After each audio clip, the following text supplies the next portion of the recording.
أعوذ بالله من الشيطان الرجيم. بسم الله الرحمن الرحيم.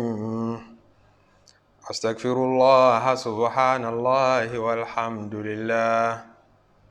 ولا إله إلا الله والله أكبر ولا حول ولا قوة إلا بالله العلي العظيم عدد خلقه ورضا نفسه وزنة عرشه ومداد كلماته ومنتهى العلم ومبلغ الرضا. اللهم صل وسلم على سيدنا محمد الشفيع المشفع خير خلق الله وعلى الأنبياء والمرسلين وآلهم وصحبهم آل الله. Kí Ọlọ́run, a yìn Ọlọ́run ọba lógo, ọba tí ó tóbi jùlọ, ọba tí ó gbọngbọ́n jùlọ, ọba tí í ṣe ìfẹ́ rẹ̀ lórí ẹrú ẹ̀ àti lórí gbogbo ẹ̀dá. Ẹni tó bá wọn Ọlọ́run á yè, ẹni tó bá wọn Ọlọ́run á mú sọ́dọ̀, ẹni tó bá wọn Ọlọ́run á kẹ́ pẹ̀lú àrísìkí, ẹni tó bá wọn Ọlọ́run á ní mi ò tí ì ṣe tán àti kẹ́, ẹni tó bá wọn Ọlọ́run á dà lágbà, ẹni tó bá wọn Ọlọ́run á kúrú ẹ̀mí ẹ̀. Mèremère nínú ìṣesí Ọlọ́run ọba kò ṣeé kà tán. A kí kú iṣẹ́, a yìn lógo, a gbé tóbi nítorí ká lè ṣoríire látara àgbọ́lọ́run tóbi, kìí ṣe pé nítorí ń pọ́lọ́run kéré. A kí a yìn nítorí ká lè ṣẹ́kù ní ẹrú rẹ̀ rere, ká máa jẹ́ mùsùlùmí. Torí pé kíkí àti yìnyín náà ló jẹ́ a máa jẹ́ mùsùlùmí, ló jẹ́ a máa jẹ́ mùmínì àti olùgbàgbọ́ òdodo. A dúpẹ́ fún un tó ṣe wá lọ́mọ lẹ́yìn Ànábì Muhammad.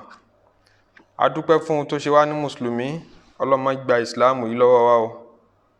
Wá bá wa kí Ànábì sallallahu alaihi wasallam bá wa gẹ̀ẹ́, àti gbogbo àwọn ará ilé rẹ̀ àti gbogbo àwọn òjíṣẹ́ Ọlọ́run tí wọ́n ti lọ. Ọlọ́run bá wa kẹ́ dúdú wọn, bá wa gẹ̀ wọ́n.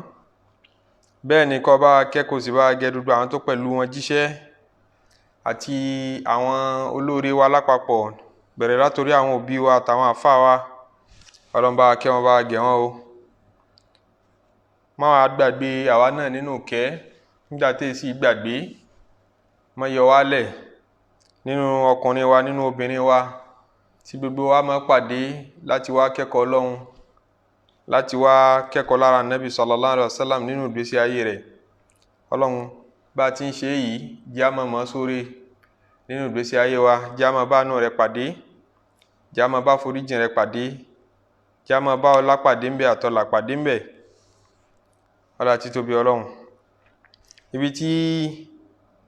a pa ìtàn náà dé gẹ́gẹ́ bí tírà tí a fi ń tọ̀ lọ, òun ni ibi tí Ànábì sallallahu alaihi wasallam nígbà tó fẹ́ ìyá wa Khadija, àti ìṣẹ̀lẹ̀ tútù ṣẹlẹ̀ lẹ́yìn ìgbà náà, nígbà tí Ànábì sallallahu alaihi wasallam tó pẹ̀lú wọn ṣe àtúnkọ́ ilé Olúwa Kaaba nígbà tí ó wó, tí ó láàyè, tí wọ́n wá wò pé káwọn fẹ́ kan wó dúdú ẹ̀, káwọn tún kọ́, àti ipa pàtàkì tí Ànábì kó ní ìjọ náà láti dẹ́kun aáwọ̀ tó fẹ́ pilẹ̀ ní àárín àwọn ará Mẹ́kà nígbà tí wọ́n gbọ́ra wọn yé lérí ta ni ó gbé òkúta àgbẹ̀yìn, ìyẹn òkúta dúdú tá ń pè ní al-Hajarul Aswad, òkúta alálùbáríkà ni, tí Olúwa wá ní kí Ànábì sallallahu alaihi wasallam nígbà tí ò tiẹ̀ tí ì dá Ànábì Ọlọ́run, òun lọ́lọ́run wá fi ṣe kòńgẹ́ láti yanjú aáwọ̀ náà, tí ò fi sí wàhálà, tí ò fi sí fìtínà nílùú Mẹ́kà, àti bí gbogbo wọn ṣe gbà á ní olódodo àti olùfọkàntán tẹ́mi balẹ̀ sí. Ìyẹn ń jẹ́ bí Ànábì sallallahu alaihi wasallam ṣe rí kó tó di pó di òjíṣẹ́ Ọlọ́run. Àfáà tí ń pìtàn, ó wá kankọ́ mẹ́nu lé báwo ni ìránṣẹ́ Olúwa ṣe bẹ̀rẹ̀ sí ní sọ̀kalẹ̀ sí Ànábì sallallahu alaihi wasallam, yìí tá ń pè ní wáàyí, níjọ́ tá a fẹ́ sọ dòjíṣẹ́. Eléwọ̀n yìí ni gbogbo yìí tá ń sọ̀bọ̀ tẹ́lẹ̀ ní kó tó dòjíṣẹ́, background Ànábì sallallahu alaihi wasallam. Ó ti wá fẹ́ dòjíṣẹ́, àti fẹ́ fi ránṣẹ́ sí báyìí. Ẹ̀yẹ́ náà ti pé à ń sọ pé gbogbo ọjọ́ tí wọ́n tún Kaaba kọ́ yẹn ó ti wà ní age of 35. A sì rán níṣẹ́ ní age of 40. Ẹ rí i pé ó ti pìtàn dẹ̀dẹ̀, ìtàn náà ti súnmọ́ gbà tí wọ́n gbé dìde. sallallahu alayhi wa sallam. Àmọ́ káwọn wá káyà bàrà díẹ̀ nítorí wípé pẹ̀lú ìjúwe tá à ń fúnra wa láti ọ̀sẹ̀ tá a ti bẹ̀rẹ̀ ọ̀rọ̀ yìí ń pa nàbì sallallahu alayhi wa sallam. Àdámọ́ mi ènìyàn ní pé tí ń bá ń gbọ́ nǹkan tí kò fẹ́ yín jú rí, kò sẹ́ni tó rà nàbì tọ́ba aláyé náà wa. ń ta àbá tí wàá fẹ́ yín jú wa rí ní fètètè tí wọ́n bá ń júwe ẹ̀ fún wa, oríṣiríṣi àwòrán ni làákàyọ̀ máa gbé wá fún wa. Àwòrán nígbà tá a bá ròyìn ànábì sallallahu alaihi wasallam kó jẹ́ nìkan tó lámúmára, ó ní sùúrù, kì í fi oró ránró, kì í sì bínú, àmọ́ láfaradà. Tá a bá fi rú ìròyìn ànábì sallallahu alaihi wasallam, ó ṣeé ṣe kó ẹ́ pé tí àwòrán máa gbé wá sí làákàyè lómi tí èsì ìṣòwò ló máa yà sínú làákàyè, jẹ́ pé làákàyè rẹ̀ nìkan ya nǹkan káàkiri. Ìlàkàyè rẹ̀ lè máa ya àwòrán ẹnìkan tí ó ṣe núọ́núọ́, ẹnìkan tí ò kó para yìí, ẹnìkan tí bọ́dì rẹ̀ ò tẹ́ pé bóyá tẹ́ bá fọwọ́ tẹ̀ lára báyìí ojú àpá ìka yóò máa hàn lára ẹ̀ nígbà tí wọ́n ti fi sùúrù àti àmúmára ròyìn ẹ̀ púpọ̀. Ó ṣeé ṣe kó jẹ́ wàrò àwòrán bẹ́ẹ̀ ni ó gbé sí làákàyè nípa nàbì sallallahu alaihi wasallam. Àbí nígbà tá a bá ń sọ pé ànábì ń jagun àti ànábì wa lọ sójú ogun Bádìrì, gbàtọ́ ànábì wa darí ogun bọ̀ wá, àwòrán tí ìlàkàyè ọmọ ìyàfẹ́ lómi ní pé bóyá ẹni tán sọ bóyá yóò máa ranjú báyìí ní tí ọmọ gbá àkédá ní tí ọmọ wò bí ìjì gan. Ó ṣeé ṣe kó jẹ́ pé irú àwòrán bẹ́ẹ̀ ni làákàyè ọmọ ìyàfẹ́ lómi. So yẹn ló fi hàn wá ká tètè júwe bó lọ́lọ́run ṣe ṣẹ̀dá ànábì. Bá a ti ń sọ látijọ́ ìwọ àràrá bí àràrá lẹ́lòmíì wà ànábì pé bóyá bí kùkùté ní òrì, ẹlòmíì sì ń wà ànábì pé bóyá yọ gàgàn yọ dàbí ìdàgìní dọ́rọ́. So bó lọ́lọ́run ṣe ṣẹ̀dá ànábì sallallahu alayhi wa sallam, ìrísí ẹ̀ yóò jẹ́ kó ẹ́ pé bá a bá ṣe ń tẹ̀síwájú nínú àwọn ìtàn rẹ̀ yóò máa ní àwòrán tó kọ̀rẹ́kìtì tí gbogbo owó gbé sí ojú pé bí Olúwa ṣe ṣẹ̀dá rẹ̀ ní bó ṣe rí nì. Àti wípé àmọ́ ẹni tọ́lọ́run lè fi fún nínú gbogbo wa nínú ẹ̀bùn tí ó sùn tí ó la lára ànábì sallallahu alayhi wa sallam. So ó lè máa ń tó rí sọ́jọ́ bọ́lọ̀ ti ṣẹ̀dẹ́ ẹ̀ sóhun gangan náà ni ó lè máa mọ̀, ó lè máa dá mọ̀. Àti ẹ̀kú padà sọ pẹ̀lú ògùn Ọlọ́run tọ́lọ́run bá gbà wá lágbè nígbà tá a bá parí ìtàn yẹn, tá a bá sọ̀kalẹ̀ ìtàn ànábì sallallahu alayhi wa sallam, ǹjẹ́ yẹn lè ra ànábì, yẹn lè lára ànábì sallallahu alayhi wa sallam. Ó dá ká mẹ́nu débẹ̀, Ọlọ́run máa ṣá yọ̀ǹda fún wa. So ìyẹn ni ó fà kí á tẹ̀síwájú ká fò díẹ̀ láti ibi tá a bá dé fún àwọn tán bá ń bá wa ká lọ bóyá wọ́n ṣí tírà tá ń kà, ká fò lọ sí ẹsẹ̀ 309 nínú ẹsẹ̀ orin tá ń kà. Níbẹ̀ ni chapter kan wà tí wọ́n ti ròyìn bólúwa ṣe ṣẹ̀dá nàbì sallallahu alayhi wa sallam. Àfààní wa rab'atan kana mina rijali la min qisarihim wala tiwali. La min qisarihim wala tiwali wa rab'atan kana min ar-rijali. Lódò àtọ́ bá ń gbà nàbì Muhammad sétí, má fojú ya fọ́tò ẹni tó ga tí ó wá ga ju gbogbo ẹgbẹ́ lọ. Ẹgbẹ́ bá dúró láwùjọ àwọn èèyàn òun nìkan wọ́n mọ̀ rí tí ó ga jù, ànábì ó ga jù lábà. La min qisarihim wala tiwali, kò sì sínú ẹni tó kúrú jù, ànábì yìí ṣe kùkùté, ànábì yìí ṣàràrá. Rab'atan kana min ar-rijali, average person ni, size rẹ̀ average ni. Bí normal size ọkùnrin ṣe height ọkùnrin ṣe máa rí lànàbì sallallahu alayhi wa sallam ṣe rí. Àmọ́ wọ́n sọ pé nínú tọ́lọ̀ fi dá lọ́lá tó fi ṣàánú rẹ̀ tó fi kẹ́ ni pé tànàbì bá wà láàrin àwọn tó ga, táwọn èèyàn bá máa ń sọ pé alágbájá yìí ga, tànàbì bá dúró tì, ànábì ò tí gbogbo èèyàn bá máa kéré lẹ́gbẹ̀ẹ́ rẹ̀ lójú, ànábì ẹ̀ ní rí bígbà kó kéré sí wọn, kò ní dàbí ìgbà kó kéré sí wọn sallallahu alayhi wa sallam. Àmọ́ o bá ṣe ń pa àwọn tọ̀hún ní gíga àwọn tànàbì bá dá dúró, ayé ò ní ròyìn ẹ̀ pó ga, ayé ò sì ní ròyìn ẹ̀ pé ó gùn jẹ́gbẹ́ lọ. Àmọ́ tó bá dúró ti àwọn táwọn èèyàn máa ń sọ pé ó gùn, àwọn èèyàn rí bí tọ́ka sí pé wọ́n rí lè ga jù lọ sallallahu alayhi wa sallam. A máa bá wọn dọ́gba, kì í ṣe pé wọ́n ràn bí rọ́bà ń lọlẹ̀ ń lókè o. Àmọ́ níbi ẹyin ijú táwọn èèyàn bá máa fi wò, ẹyin ijú rẹ̀ kì í júwe rẹ̀ gẹ́gẹ́ bí òrèbé àbí kùkùté kan tó wá kéré níjọ́ tó bá dúró táwọn tó ga, níjọ́ tó bá sì dúró táwọn tó bẹ́gbẹ́ mu náà yóò sì déédéé wọn sallallahu alayhi wa sallam. Wọ́n ní ba'ida bayna al-mankibayni sha'ruhu yablugu shahmata al-udhun yuwaffiru ba'idu bayna al-mankibayni sha'ru. Èjìká Nabi sallallahu alaihi wasallam,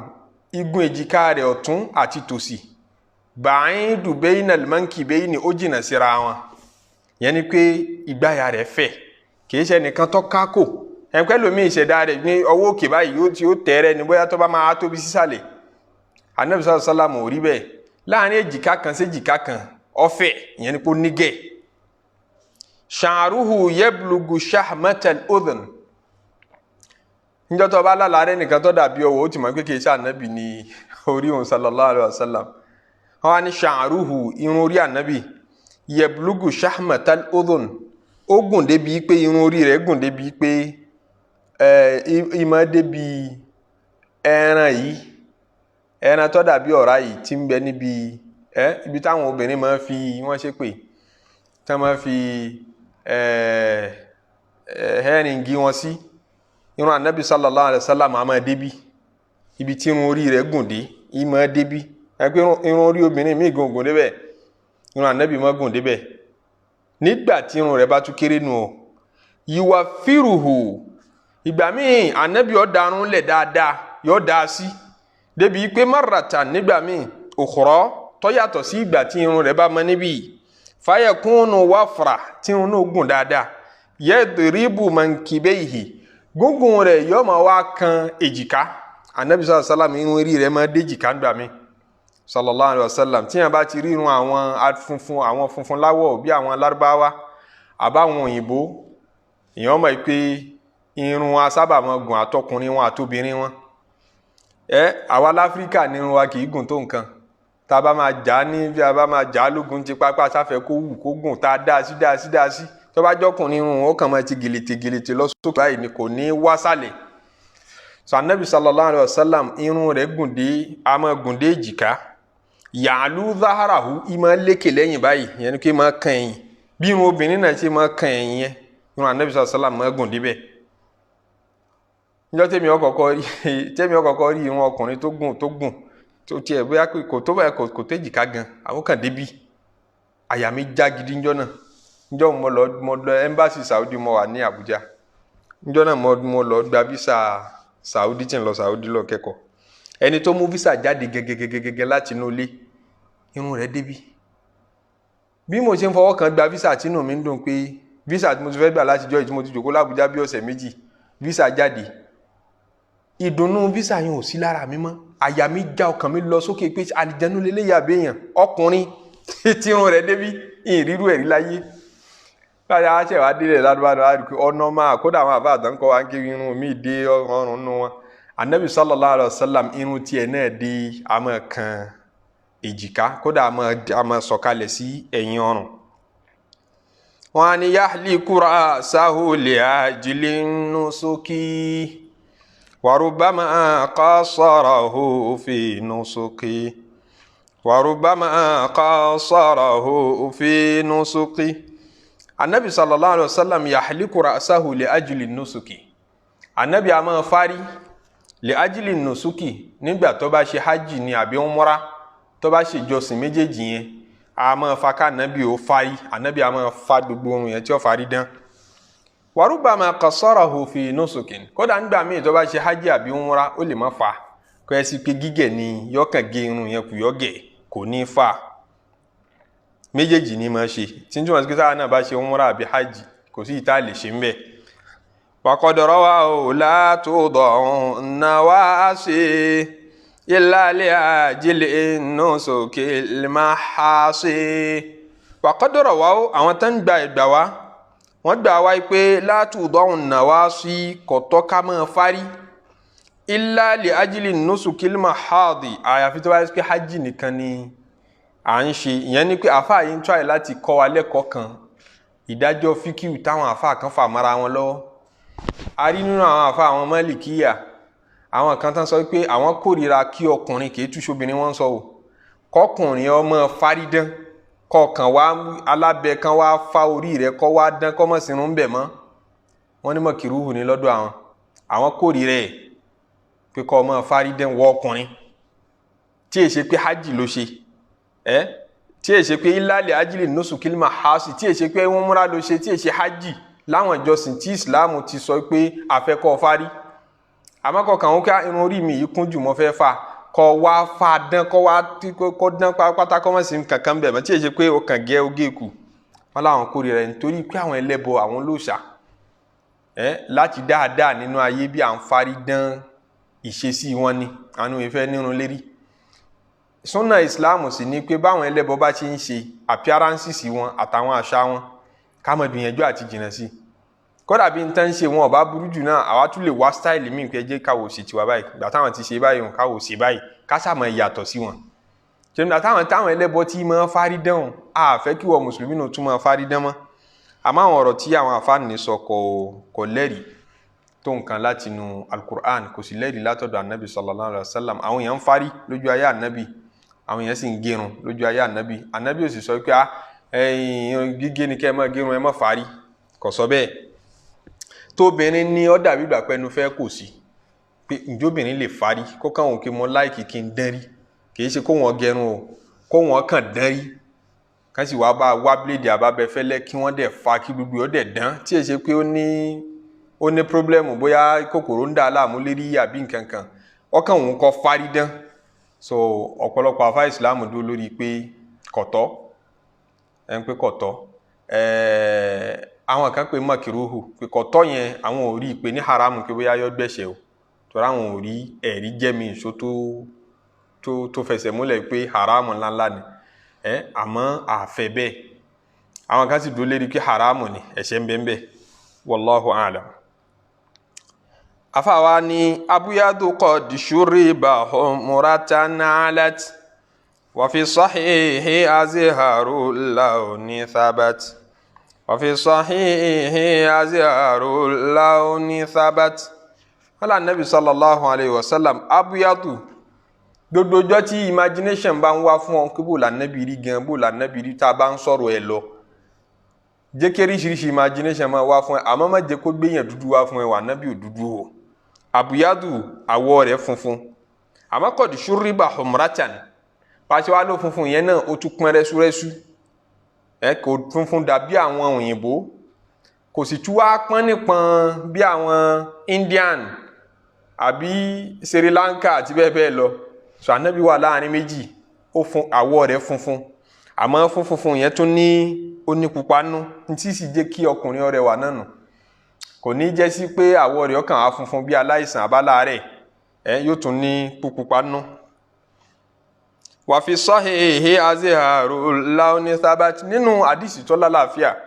níbẹ̀ pé àwọ̀ ànábì azharu lawni ni àwọ̀ tó wà láàrin funfun àti pupa kò pupa jù kò sì funfun jù ń bẹ láàrin méjì. وفي صحيح أشكال العينين أي حمرة لدى بياض العين أي حمرة لدى بياض العين وفي الصحيح إن بينو حديث تولا لافيا إن كان النبي صلى الله عليه وسلم أشكال العينين ẹyin jú rẹ̀ méjèèjì àṣìkálù ni fún rẹ̀ náà lọ́wọ́ tú fún wa pé ayé ń tí ń jẹ́ àṣìkálù l'àynaini ní pé humratun lada bayadil ayni tẹ́yin jú rẹ̀ bá funfun pípọ́n kan máa wà ń bẹ̀ pípọ́n kan máa wà ní ẹyin jú rẹ̀ kìí kan funfun báláwo a máa ní pípọ́n lójú wọ́n sì ní pípọ́n ẹyin jú ànábì sallallahu alayhi wa sallam nínú àpẹẹrẹ bí dúdú ànábì ọlọ́run ṣe máa bẹ́yìn jú wọ́n ṣe máa rí nù so nínú àwọn tó ń júwe ànábì sallallahu alayhi wa sallam ọkùnrin tá a sọ̀rọ̀ rẹ̀ ń jó ní pé nígbà tá ànábì ń ṣèrìn àjò lọ tí ẹ̀gbọ́n bàbá rẹ̀ mú ṣèrìn àjò lọ sí Sham tí wọ́n bá pàdé lọ́nà tí máa jọ́sìn tí ò jí wọ́n wọ Ṣáàmù tó ní ẹmú mọ̀ yí padà ọlọ́kùnrin yẹn nínú tó wò nínú ẹyinjú ànábì ńjọ́ náà ní pé ẹyinjú tó ń wò yẹ ẹyinjú àwọn ànábì ọlọ́run ní bíi tí máa rírè ẹyinjú yẹn ó funfun àmọ́ pípọ́n wà ń bẹ̀ yọ́ máa pọ́n dúdú gbà. wàlẹ́ àlì yẹn adé àjọ wà fún Sirah bí ṣe dátì sáwádìí fi láàyè ní yọrọ Sayyidina Ali radiyallahu ta'ala anhu ó ṣe jọ́ kan tó júwe bá nàbí sallallahu alaihi wasallam ṣe rí fáwọn èèyàn nínú ìjúwe rẹ̀ ní pé ó ní àdáájù lànàbì àfàwa ni wọ́fù Sirah wọ́n dẹ̀ sọ̀túnmọ́ àdáájù tó pa nàbì yẹn pé bí shiddati sawadi ẹyinjú ànàbì èyí tí ń jẹ́ ọmọ ẹyinjú tí máa dúdú yẹn ó dúdú dáadáa yẹn nípa ànàbì ṣe lẹ́yinjú búlù kò sí ẹyinjú rẹ̀ dúdú ni fìlàáìní yúrọ̀ yìí ṣe pé yóò clear ti dúdú yóò máa rí àwọn kan sì ní ìtumọ̀ àdáájú yẹn ni pé ibi tó yẹ kó dúdú ń bẹ dáadáa èyí tó yẹ kó funfun ń bẹ dáadáa sallallahu alayhi wa sallam. wa fi sahihi annahu jadu shar ń bẹ nínú àdìsí tó lálàáfíà tó fẹsẹ̀ múlẹ̀ pé annahu ń pa nabi sallallahu alayhi wa sallam jadu shar irun orí rẹ̀ jaadu ni irun àwọn tó bá ní irun obìnrin oríṣiríṣi ni máa jẹ́ irun obìnrin míì tínrín gbọ́rọ̀ ní orí yóò kàn tínrín yóò kàn ṣe gbọ́rọ̀ kò ní lọ jaadu ni irun tó bá lọ báyìí tó lọ tó tí kìí ṣe pé gbọ́rọ̀ lórí tí èdè ṣe pé wọ́n ṣẹ̀ṣẹ̀ fi kírímù kan sí àbí wọ́n ṣẹ̀ṣẹ̀ ṣe lẹ́ṣọ́ kan kó tó lọ jaadu wọn nínú Ànábì sallallahu alaihi wasallam lọ níwọ̀nba lásábì tó ń kìí ṣe irun kan tó kàn tínrín wálẹ̀ wàlábì jáde nílẹ̀ khabar kìí sì ṣe pé wàá lọ nílọ àlọ́jù tí ó máa fa kí wọ́n máa ṣe jàkìtì Ànábì sallallahu alaihi wasallam irun rẹ̀ lọ níwọ̀nba àmọ́ tóun ti bẹ́ẹ̀ ó dáwọ́ sẹ́yìn dáadáa ó straight. wọ́n ní wàá náà lè yẹ ń sábẹ̀ tán ńlá mú yẹ fíbóté ẹgbẹ́ wa kan bẹ tán gbà wá látọ̀dọ̀ Sayyidina Ali pé irun Ànábì kọlọ́wù ó tínrín ni àmọ́ lámúyẹ fìbútì ìsìnáàdùhù ẹgbẹ́ wa àdìsí yẹn ọ̀làlàáfíà wàkànàkà thalihiya ìsìnáàdùhù wàkànàkà thalihiya Ànábì sallallahu alayhi wa sallam fún gbogbo àwọn olólùfẹ́ rẹ̀ tá a fẹ́ dá àmọ́ kébò ló ṣe rí wọ́n ní kathalihiya irùngbọ̀n rẹ̀ ọ̀dà bíi tèmi báyìí irùngbọ̀n rẹ̀ kathalihiya ó sùjọ ó jáde ní púpọ̀ tó dẹ̀ sùjọ tí kìí ṣe pé irùngbọ̀n kan tí ẹ máa wá kà ní méjì mẹ́ta mẹ́rin tí gbogbo ẹ̀ wà á dáyọ lọ́tọ̀ọ̀tọ̀ irùngbọ̀n rẹ̀ ọ̀sọ̀ tààrà wọn ó sùjọ sójú kan kathalihiyati ni irùngbọ̀n Ànábì sallallahu alaihi wasallam kún ó dẹ̀ sùjọ ló fi jẹ́ pé tá Ànábì bá ṣàlùwàlá sallallahu alaihi wasallam máa ń ṣe takhalilu lihiya tó bá fọwọ́ bọ́ ojú torí pé ibi yìí náà ń bẹ nínú ojú tí a gbọdọ̀ jẹ́ kómi àlùwàlá ó dé Ànábì ó wá tọwọ́ bọ́ nínú irùngbọ̀n yóò jẹ́ kí omi ó tún dé gbogbo ìsàlẹ̀ irùngbọ̀n ni sallallahu alaihi wasallam àmọ́ tó bá tí irùngbọ̀n rẹ̀ bá dàbí tèmi báyìí tí ó ṣe kinní kan kódà tí n bá mọ́wọ́ débẹ̀ tómi fún rẹ̀ bá débẹ̀ omi yẹn ó kárí fún rẹ̀ torí irùngbọ̀n yẹn náà tó nǹkan sallallahu alaihi wasallam. wa ashara sadri daqiqal masraba àbí masruba méjèèjì náà lálẹ́kẹ́ wa ashara sadri Ànábì sallallahu alaihi wasallam fẹ́ ní bá fẹ́ dáàmà ó nírun nígbà yàwó àṣàárà sàdírì Ànábì ní irun nígbàáyà àmọ́ kìí ṣe irun jàkìtì so kó yé fi irun gbáyà bú àwọn èèyàn máa ń pàṣẹ jù ní irun gbáyà Ànábì sallallahu alaihi wasallam náà ní irun nígbàáyà àṣàárà sàdírì ni ó ní irun gbáyà níwọ̀nba àmọ́ daqiqal masraba irun tó ní nígbàáyà yẹn irun yẹn díẹ̀ ní irun tínrín náà ni ń bọ̀ láti bí min surratin ń bọ̀ láti bí ìdodo rẹ̀ hata yuhadhi lababa títí tó fi dé egungun gbáyà rẹ̀ irun tínrín kan ni tí ń bọ̀ láti bí ìdodo rẹ̀ tó dé ọkàn ara ṣùjọ díẹ̀ síbi ìgbáyà rẹ̀ bí irun Ànábì ṣe rí nu wọn ló straight láti bí gbáyà wá síbi ìdodo. wa kana shafinan kafuhu wal qadamu kafuhu ọwọ́ Ànábì sallallahu alayhi wa sallam ọwọ́ rẹ̀ méjèèjì wal qadamu àti gìgísẹ̀ rẹ̀ kana shafinan ó jẹ́ ọwọ́ tó nípọn gẹ́gẹ́ bọ́wọ́ ọmọkùnrin ṣe gbọ́dọ̀ rí àléébù ní fọkùnrin kó bá yín lọ́wọ́ kó dàbí ìgbà kóbìnrin ló bá wọ́ kẹ́ máa wá ọwọ́ rẹ̀ tì nínú àtẹ́lẹwọ́ yín kí gbogbo ọwọ́ afẹ́lẹ́ kó wá dàbí ìgbà pé egun àti awọ lásán ní bẹ́ẹ̀ kana shafinan ọwọ́ náà ṣe dáadáa ọwọ́ náà kí bó ti yẹ kó kí gbogbo àwọn ẹ̀ka rẹ̀ tóbi wal qadamu bẹ́ẹ̀ ni tẹsẹ̀ náà àwọn ọmọnìkẹ́ ẹsẹ̀ rẹ̀ tóbi kọ̀ọ̀kan máa ṣe kó ti wọn rán kó wá tí ní kó dàbí indomie kẹsì wá dàbí indomie Ànábì sallallahu alaihi wasallam orí bá ní. wa huwa al-ghalizu quwwatan yastalzimu ìtàn pè ní ṣáfínù àfáàntú fún wa nke ìtọ́ba nípọn ní jẹ́bẹ̀ quwwatan yastalzimu tí ó bùkátà sí kó lágbára àtẹ́lẹwọ́ tí ó bá lágbára yóò nípọn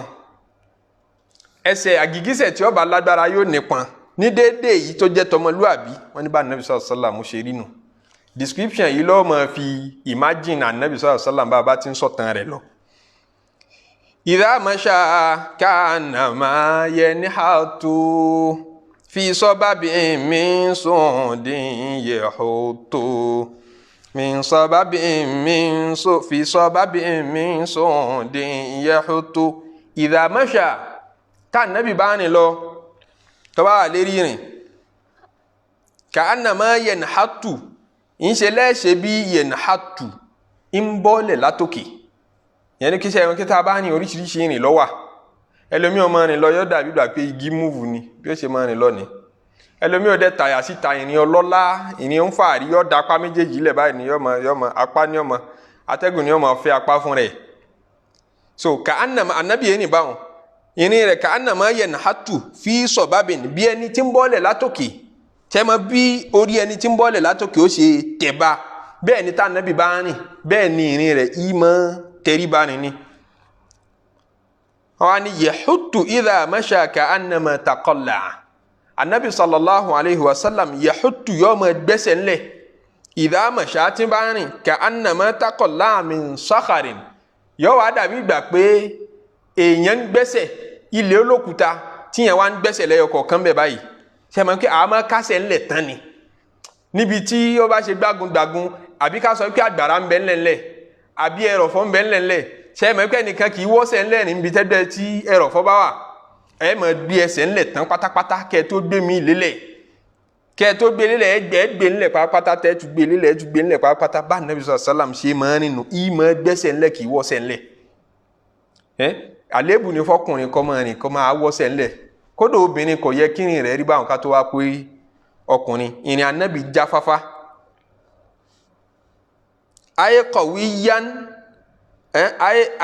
ayqawiyya mashi musri'an ìta àgbàlérò ní pé ìrìn Ànábì sallallahu alayhi wa sallam ìrìn ẹni tó jáfáfá ni musri'an ọdẹ smart tí ń bá rìn ìrìn rẹ̀ máa yá táwọn sọ̀hábà Ànábì ridwanullahi alayhim Abu Hurairah náà sọ pé ìrìn Ànábì yá débi pé ka'anna al-arda tutwa lahu àfi bí ìgbà pé ìmọ̀ ló kánà kò wọ́n máa ka ilẹ̀ kò fún tí ń bá rìn inna lanajhadu anfusana wa huwa ghayru muktarith a máa sáré lépa Ànábì ní tá bá ń bá rìn tẹ́ bá wa huwa ghayru muktarith kì í sì sáré rìn kò ní dàbí ìgbà pé ń sáré yóò máa rìn normal gbogbo àwọn táwọn bá ń bá rìn àwọn máa lé bá ní àwọn máa sáré lé bá ní sallallahu alayhi wa sallam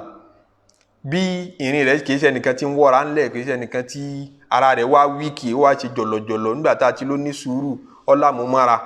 tẹ́nìkan máa fojú ya fọ́tò rẹ̀ bí ẹnìkan tí ara rẹ̀ ò strong tí ń ṣàìsàn Ànábì sallallahu alayhi wa sallam ó pé ní ọmọkùnrin kódà ó wá nínú tàn kí wọ́n lá Ànábì sallallahu alayhi wa sallam nígbà tí kó tó dà Ànábì ẹnjọ́ kan ní Mẹ́kà ẹnìkan gbajúmọ̀ wọ́n ń pè ní Rukana ṣé Rukana lórúkọ rẹ̀ ní àbí Rukana àbí Abu Rukana ìrántí mọ́ wọ́n gbajúmọ̀ gẹ́gẹ́ bí alágbára tí àwọn èèyàn máa ń fẹ́ bá ja gídígbò pé akẹ́tùwá kìí ṣe tìjà wọ́n kàn máa ṣe ní ìdíje tí ta ló lè làámọ́lẹ̀ kò sẹ́ni tó lè làámọ́lẹ̀ wọn kò sẹ́ni tí máa ń rí làámọ́lẹ̀ ó ní wéètì gan ó dẹ̀ giant ó wá dijọ́ kan fún rẹ̀ lára tó fọwọ́ tà Ànábì láyà sàṣàn pé ǹjọ́ ṣó lè bá mi ṣe díje kó tiẹ̀ wo bó ṣe lágbára tó kó wo bó ṣe lágbára mọ́ bí eré bí àwàdàn wọn àti Ànábì sàlám sì bẹ̀rẹ̀ àwọn èèyàn wò bí ìgbà pé ó mọ ara rẹ̀ níwájú ẹni tẹ́nìkan làmọ́lẹ̀ rí wọ́n nígbà tá Ànábì bá ja gídígbò sallallahu alaihi wasallam Ànábì fẹ́ yìn lílẹ̀ o Ànábì méèkì rẹ́kọ̀dù Mẹ́kà pé àkọ́kọ́ ẹni tó fẹ́ yìn Rukana lílẹ̀ wọn l'Ànábì Muhammad sallallahu alaihi wasallam bóyá Rukana yìí náà wá ní bóyá ẹlòmíì náà wá ní wọ́n lọ́kùnrin kan náà tó ń bẹ Mẹ́kà wọ́n lóun ṣe gidigba ó strong débi pé tó bá dúró lórí awọ màlúù a máa dúró lórí awọ màlúù tí ó dúró láàrin wọ́n wá ní kí ọkùnrin mẹ́wàá tó sangun kan wá fa awọ yẹn mọ́ lẹ́sẹ̀ kò nídìí kọkùnrin mẹ́ta kó fà kódà kò nídìí kọkùnrin méjì ó fà mímí lẹ́sẹ̀ kí mi ò tó ṣubú awọ màlúù kí n dúró láàrin kan wá fa awọ yẹn mọ́ mi lẹ́sẹ̀ báyìí sallallahu alayhi wa sallam arákùnrin yóò dúró láàrin awọ màlúù tọ́fẹ̀ wọ́n á ní kí ọkùnrin mẹ́wàá kan wá fa awọ yẹn mọ́ lẹ́sẹ̀ wọ́n ní bọ́lọ̀ ń fẹ́ ibi tó strong tó ní wéètì dé tó bá dúró láàrin awọ màlúù tán bá fà lọ sọ́tún sósì ẹsẹ̀ rẹ̀ oníyẹ̀ o awọ ni ó yà fàya awọ màlúù mọ́ fàya mọ́ lẹ́sẹ̀ ni téèyàn mẹ́wàá bá fa awọ ọmọ ẹlẹ́sẹ̀ pé yóò ṣubú kò ní mìíràn wọn lóhun là nábì bá ja gídígbò tá nábì là àmọ́lẹ̀ tó fẹ́ yẹn kan lẹ̀ sallallahu alayhi wa sallam. èèyàn ń júwe ojú tó máa fi ya fọ́tò ànábì pé kìí ṣe ẹnìkan tí ó wá lẹ tí wá lójó tí ànábì sallam ní physical strength kó tó wá di kọ́lọ̀ tó wá fún ní spiritual strength. lòun náà fi ń sọ pé al-mu'minu al-qawiyyu khayrun min al-mu'mini ad-da'ifi wa fi kullin khayr. mùmíní alágbára lóore ju mùmíní tó lẹ lọ. wọ́n náà máa gbé máa lọ gym wọ́n náà build the body kí wọ́n náà look nice kọkàn máa dára lẹ̀ máa yọkùn láti éèjì kékeré tó sọ́ra rẹ̀ dá láìsàn ọjọ́ anábì o sallallahu alayhi wa sallam. naam wọ́n ní yuqbilu kulluhu idha maltafata gbọ́dọ̀ dàtà anábì bá fẹ́ yírùn kì í yírùn pé kọkàn máa yírùn kó máa fi báyàn sọ̀rọ̀ tó bá yẹ kó fẹ́ báyàn sọ̀rọ̀ ó fẹ́ àtẹ́ǹdì sí yẹn ni kì í yírùn báyàn sọ̀rọ̀ wàlẹ́ ìsáyẹ ìlúwé ọ̀nà kan ntàláfúta kì í dọ̀rùn láàmú pé mo fẹ́ báyàn sọ̀rọ̀ kọ́ wá yírùn mo fi bá ọ sọ̀rọ̀ anabi sallallahu alaihi wasallam ó yí ló dindi kọjú sí ọ ni tẹ́ni tó fẹ́ bá anabi sọ̀rọ̀ bá wà lẹ́gbẹ̀ẹ́ tó wá ní mo fẹ́ béèrè yìí tí wọ́n fẹ́ yírùn sí pé kí lọ fẹ́ tí wọ́n máa bá sọ̀rọ̀ báyìí kì í báyàn sọ̀rọ̀ báwọn ń tọ̀ wọ́n bá jọmọ kékeré yọ kọjú sí ni respect ni o táwọn onímọ̀ ìgbàlódé náà ń sọ̀rọ̀ nípa ẹ̀ àwọn onímọ̀ ìgbàlódé lè ní tán máa ń sọ̀rọ̀ nípa àwọn socialist tán máa ń sọ̀rọ̀ nípa ulumul ijtima ìmọ̀ bó nìyẹn ṣe máa gbé society àti bó ni ethics society ṣe máa work wọ́n máa sọ pé nínú skill tó yẹ kó mọ̀ nípa behaviour àti tí yẹn fi máa attract àwọn ẹlòmíì tó bá fẹ́ attract àwọn èèyàn tí wọ́n fi máa ní impression tó dá ń pa rẹ̀ pé ó máa respect èèyàn tí wọ́n kàn láìkì àti máa bọ́ sọ̀rọ̀ tí wọ́n láìkì àti máa ṣe nǹkan pẹ̀lú rẹ̀ nínú àwọn kékèké tó yẹ kó mójútó ní pé àyè yírùn bá yẹn sọ̀rọ̀ torí bí ẹbí àpéyàn ṣọlá ni àyè gbà pé ó fún ní ìlàjì ara rẹ̀ ó fún ní gbogbo ara rẹ̀ anabi sallallahu alayhi wa sallam tí ó bá bá yẹn sọ̀rọ̀ ó ń tọ̀ ń kiri ó dàgbà yóò yí pátápátá kọjú sí ni kì í yírùn bá yẹn sọ̀rọ̀ wọ́n ní ká anama arọ́kù kálóì oògùn tí ń jáde lára anabi sallallahu alayhi wa sallam ó dàbí àlúùlù tá ń pè ní pearl òkúta funfun tí wọ́n máa ń mú ní etí odò bẹ́ẹ̀ ni oògùn anabi sallallahu alayhi wa sallam tí máa funfun tí máa rẹwà ayfil bayadi níbi funfun rẹ̀ wá sọ̀fà àti mímọ́ rẹ̀ oògùn ara rẹ̀ kì í dọ̀tí ìdárù ìtẹ́ bá rí nígbà tí ẹ sọ pé kì í ṣe ọ̀bùn ni oògùn rẹ̀ máa dọ̀tí anabi sallallahu alayhi wa sallam oògùn rẹ̀ máa mọ́ oògùn rẹ̀ tún máa ní òórùn tó dáa tọ́ra anabi sallallahu alayhi wa sallam kì í fi pẹ̀fúmù ṣeré òun gangan lọ sọ bẹ́ẹ̀ pé hubbiba ilayya min dunyakum thalath ń pè tán bá ní kí lèmi nífẹ̀ẹ́ nínú ayé o nǹkan mẹ́ta ni gbà tí ń dákọ mẹ́tẹ̀ẹ̀ta ó dákọ pẹ̀fúmù sínú ẹ̀ pé mo láìkì kí n máa lo gbogbo ìgbà anabi yóò máa tọ́jú ara yóò máa dá òórùn tó dáa sára torí yóò gbàlejò àwọn màláíkà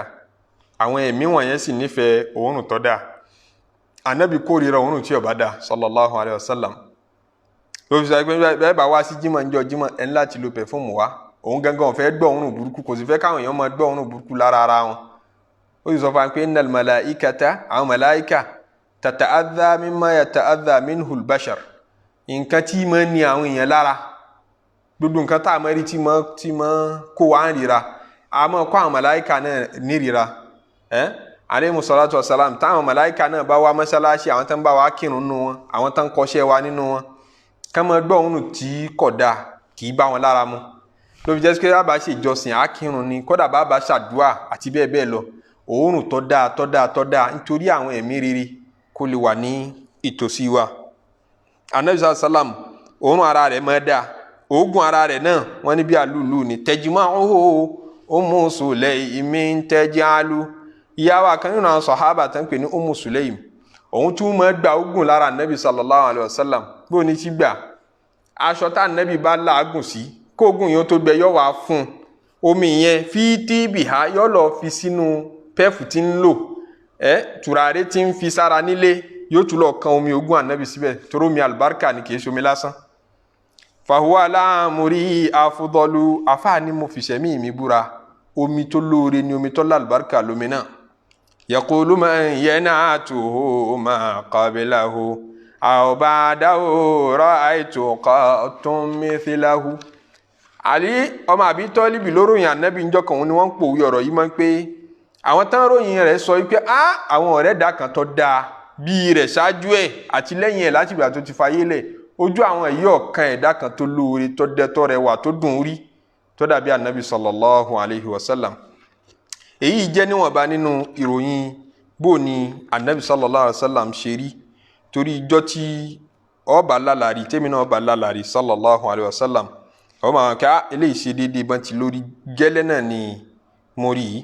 kó tó a di pé wáyé bẹ̀rẹ̀ sí ni mo sọ̀kalẹ̀ fún ànábì sallallahu alayhi wa sallam nínú tó tún ṣe nígbà tí ń bẹ lọ́dọ̀ tó yẹ ká sọ ká tó mẹ́nu létí bí Al-Qur'an ṣe bẹ̀rẹ̀ sí ní sọ̀kalẹ̀ fún ni halful fudul. Halful fudul ni ìbúra kan tí wọ́n bú ní Mẹ́kà ní ìgbà tá ànábì sallallahu alayhi wa sallam ṣì ń bẹ ní èwe látara àwọn àbòsí àti àwọn ìwà jẹgúdújẹrá tí ń ṣẹlẹ̀ ní ìgboro Mẹ́kà káwọn èèyàn wá ṣe hajj láti ìlú mi àbí kán wá ṣe umura káwọn kan lọ pàdé wọn ní kọ̀rọ̀ kan máa rọ́ọ̀bù wọn máa gba nǹkan lọ́wọ́ wọn àbí kán pa ẹlòmíì nínú àwọn àjòjì àbẹ́nínú ẹlòmíì náà ti ń gbé Mẹ́kà tí èsì àjòjì tí ò lẹ́ni tó lè bìjẹ́ ẹ̀ tí ò lẹ́ni tó lè ràn án lọ́wọ́. àwọn kéṣìṣì yẹn ti ń wá ń pọ̀ pé ìlú ń bàjẹ́ corruption ń ṣẹlẹ̀ irú yìí ti ń ṣẹlẹ̀ Nàìjíríà kidnapping àti bẹ́ẹ̀ bẹ́ẹ̀ lọ. àwọn ọ̀dọ́ kan wá ṣara wọn jọ wípé a fẹ́ dẹ́kun ìbàjẹ́ yìí a fẹ́ gbógun ti ìwà ìṣedéédé yìí nílùú Mẹ́kà. Ànábì sallam náà wá ní láti pẹ̀lú wọn wọ́n wá jọ búra wọ́n wá jọ agree pé gbogbo ẹni tán bá yàn jẹ nígboro Mẹ́kà yìí títí tá a fi rẹ́tọ̀ rẹ̀ gbà lọ́wọ́ ẹni tó yàn jẹ gbogbo tó bá béèrè fún lánàá sí kódà bó bá béèrè fẹ́mi wa á nà sí. ẹnìkan gbọ́dọ̀ sọ pé tí yín ṣe jẹ́ mọ̀lẹ́bí yín ni ṣé ẹ tán mọ́ ni ẹnìkan gbọ́dọ̀ bí wàá rú béèrè wọn. à á jà fún bí ìgbà pé ẹbí wa ni à á jà fún bí ìgbà pé ẹ̀gbọ́n wa ni àbábúrò wa ni àbá àmọ́mọ́ rí láti mọ defend gbogbo ẹni tí wọ́n bá ṣàbòsí fún. irú ìtàwọn activist máa ń ṣe máa gbìjà aláìní máa raise fund fún ẹni tára bá ní àti bẹ́ẹ̀ bẹ́ẹ̀ lọ. òun ni ta lè pè ní helpful fuduli tí wọ́n ṣe lójú ayé ànábì sallallahu alayhi wa sallam kó tó dòjíṣẹ́ Ọlọ́run. òun fúnra ẹ̀ náà lọ́wọ́ á pìtàn fáwọn èèyàn lẹ́yìn tó dá ànábì tán pé laqad shahidtu fi dari Abdullahi ibn Jada'an halfan law du'itu ilayhi ba'da al-islam la ajabt. ànábì ní sallallahu alayhi wa sallam mo witness ó sojú mi mo dẹ̀ kópa nínú ìbúra kan tó ṣẹlẹ̀ ní ilé arákùnrin kan tó ń pè ní Abdullahi ọmọ Jada'an ìbúra tó ṣẹlẹ̀ agreement àti ìfẹnukò tó ṣẹlẹ̀ ń bẹ law du'itu ilayhi ba'da al-islam tí n bá túrẹ́ ni pè mí sírú ẹ̀ lẹ́ni tí wọ́n ti dà nẹ́bí Ọlọ́run tí Islam ti dé yìí la ajabtu máa tún dáhùn mo tún rẹ́dí àti ṣerú agreement bẹ́ẹ̀ láti máa ran gbogbo ẹni tó bá yàn jẹ lọ máa ràn lọ́wọ́ máa ṣàánú wọn. tíyẹn tún jẹ́ ẹ̀kọ́ fún gbogbo àwọn ọ̀dọ́ kí la fẹ́ fọ̀dọ̀ wa ṣe. ìyẹn ń jẹ́ ẹ̀kọ́ fún gbogbo àwa tá a ní opportunity bóyá o jẹ́ lọ́yà àbọ̀ gbogbo ọ̀nà tó o bá fi lè ran ọmọ làkejì lọ́wọ́ láti lè tún society ṣe. omi ń ya wọ bìkan bóyá flood ń dà yín láàmú ládùúgbò ẹ fẹ́ pawọ́pọ̀ ẹ fẹ́ jọ solve problem yìí àwọn olè kan ń jà ládùúgbò ẹ fẹ́ wá ọlọ́dẹ ẹ fẹ́ dáwó jọ àti gbogbo tí wọ́n bá máa ń ṣe tó jẹ́ nǹkan oore ládùúgbò nínú ìlú kò gbọ́dọ̀ yọwọ́ náà lẹ̀. nínú pò ń ṣẹ̀sìn ọ̀njọ́ ànábì sallallahu alaihi wasallam lọ wà kí wọ́n náà wà active nínú gbogbo tá a bá ń ṣe wọ́n ń ṣèpàdé àdúgbò ọ̀ǹtọ̀ ń sáńbẹ̀ ọ̀jọ́ ànábì sallallahu alaihi wasallam ànábì rèé gbogbo ń tẹ́ ń ṣe tọ́dá ní Mẹ́kà tó jẹ́ nǹkan rí òun náà bá wọn participate gẹ́gẹ́ bí ọ̀dọ́. ó ní law du'itu ilayhi ba'da al-islami la ajabt tá bá pè mí sírú ẹ̀ lẹ́yìn tí Islam dé yìí mo tún rẹ́dí àti bá wọn ṣe é láti máa gbógun ti ìbàjẹ́ láti máa gbógun ti gbogbo àwọn alábòsí. nínú tá a wá fi bẹ̀rẹ̀ fún kó tó di pé wà yìí bẹ̀rẹ̀ sí ni máa sọ̀kalẹ̀ fún Ànábì sallallahu alaihi wasallam àwọn àpẹẹrẹ kéékèèké ti bẹ̀rẹ̀. ó ní òun mọ òkúta kan Ànábì ni mo mọ òkúta kan ní Mẹ́kà inni la a'rifu hajaran mo dá òkúta kan mọ̀ ní Mẹ́kà tó ẹ́ sọ́kè dúdú ìgbà tí n bá kọjá kana yusallimu alayya ìmọ̀ sálámà sí mi kó tó di pé wọ́n kọ̀nfàmù ẹ̀ lánàbí Ọlọ́run kó tó rí Jibrilu sójú làwọn àpẹẹrẹ kọ̀ọ̀kan tá a máa pè ní irhasatu nubuwa àwọn nǹkan kan àwọn àpẹẹrẹ kéékèèké tí yọjú tí ó jẹ́ bí foundation fún ìjà nàbí Ọlọ́run kó tó sọ̀kalẹ̀ látẹ́gùn rẹ̀ ti ń fẹ́ sí ní ti ń gbóòórùn rẹ̀ ó lóun mọ òkúta kan ní Mẹ́kà tóun bá ti kọjá nítòsí òkúta yẹn máa bá òun sọ̀rọ̀ ṣòbó olùkúta ṣe communicate ọmọ ènìyàn Kùránì sọ̀rọ̀ ẹ̀fà nàbí Dawud alayhi salatu wassalam wọn ya jibalu awwibi ma'ahu wat-tayra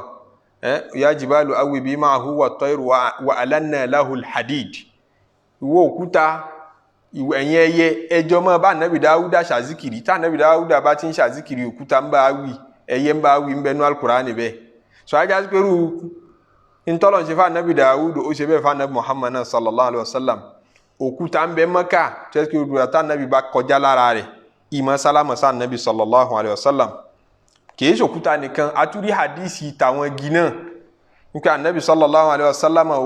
gbogbo ìgbà tó bá kọjá àwọn igi kan bẹ tí wọ́n máa bá sọ̀rọ̀ tán máa kì kó tó dà nàbí Ọlọ́run bẹ́ẹ̀ ni ohùn gbígbọ́ òun náà wà nínú àwọn àpẹẹrẹ tí wọ́n là nàbí sallallahu alayhi wa sallam máa rí kó tó dà nàbí Ọlọ́run pé a kàn máa gbọ́ ohùn kò ní mọ ibi tó ohùn ní ti ń wá kíní kan kàn máa bá a sọ̀rọ̀ sallallahu alayhi wa sallam àti bẹ́ẹ̀ lọ nínú àwọn àpẹẹrẹ kéékèèké tí ń yọjú sáà nàbí èyí tó wá clear jù tá nàbí náà pa nítàn ni pé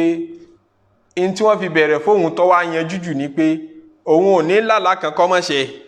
fakana la yara ru'ya illa ja'at kafalaqi subh òun ò ní lálàá àlá tó wọ́n bá láyọ̀ yanjú yóò clear yóò dàbí ìgbà pé ilẹ̀ ṣẹ̀ṣẹ̀ mọ́ bí yẹn ti máa rí nǹkan kedere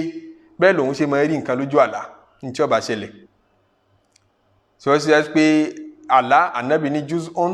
min sab'ina àbí min sab'in wa arba'ina juz'an min an-nubuwwah àlá tẹ̀ ń wò yẹn tán bá dá ìjà ànábì Ọlọ́run ọba sí 47 kọ́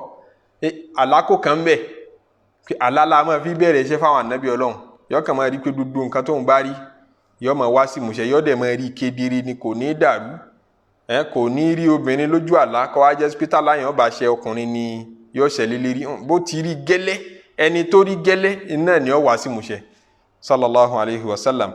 nínú tá nàbì tún máa wá ṣe nígbà tí ìjà nàbì Ọlọ́run ò tí bẹ̀rẹ̀ tó sì jẹ́ sí nígbà tí ìjà nàbì Ọlọ́run ọba tí ọba ti jọ ìjà nàbì Ọlọ́run ọba àwọn bẹ̀rẹ̀ náà èrí kíní nìlọ́ka mọ́ nípa nàbì àmọ́ ṣe kálúwà kó tó dà nàbì Ọlọ́run náà ní tí máa ń lọ dájòkó yọ lọ sínú òkè gáàrù Hira àpáta kan ní Mẹ́kà yọ wà lọ kó sínú òkè ihò kan bẹ́ẹ̀ tí ó lọ jòkó sí a máa lo 40 days ńbẹ̀ apẹ́ ńbẹ̀ dáadáa yọ gbààwẹ̀ wọ́n nínú Ramadan ni wọ́n sábà ṣe yọ máa lọ ronú nípa Ọlọ́run nígbà tí ò tí ì sọ́nà jọ́sìn àwọn màláíkà kò tí ì yọjú sí àmọ́ ẹ̀mí ń bá a sọ̀rọ̀ yìí pé kò yẹ kí wọ́n máa sin òòṣà kò yẹ kí wọ́n máa sin gbogbo nǹkan tí àwọn ará Mẹ́kà ń sìn yọ wà lọ jòkó síbẹ̀ yọ máa ronú nípa Ọlọ́run níjọ́ tí Jibrilu ó kọ́kọ́ dé bá a náà ibẹ̀ náà ló ti bá a táfà fi wá ní hatta idha ma balaga rasulu alárúbáyìnà ja'u Jibrilun alárúbáyìnà ja'u Jibrilu ìgbà tá Ànábì pé ọmọ 40 ọdún tó pé 40 ja'u Jibril ní màláíkà Jibrilu dé nígbà tó pé ọmọ 40 years ní Jibrilu dé a sì rí àwọn àkọọ́lẹ̀ tó sọ pé kí Jibrilu tó dé Israfilu ní jí kọ́kọ́ wá tẹ́lẹ̀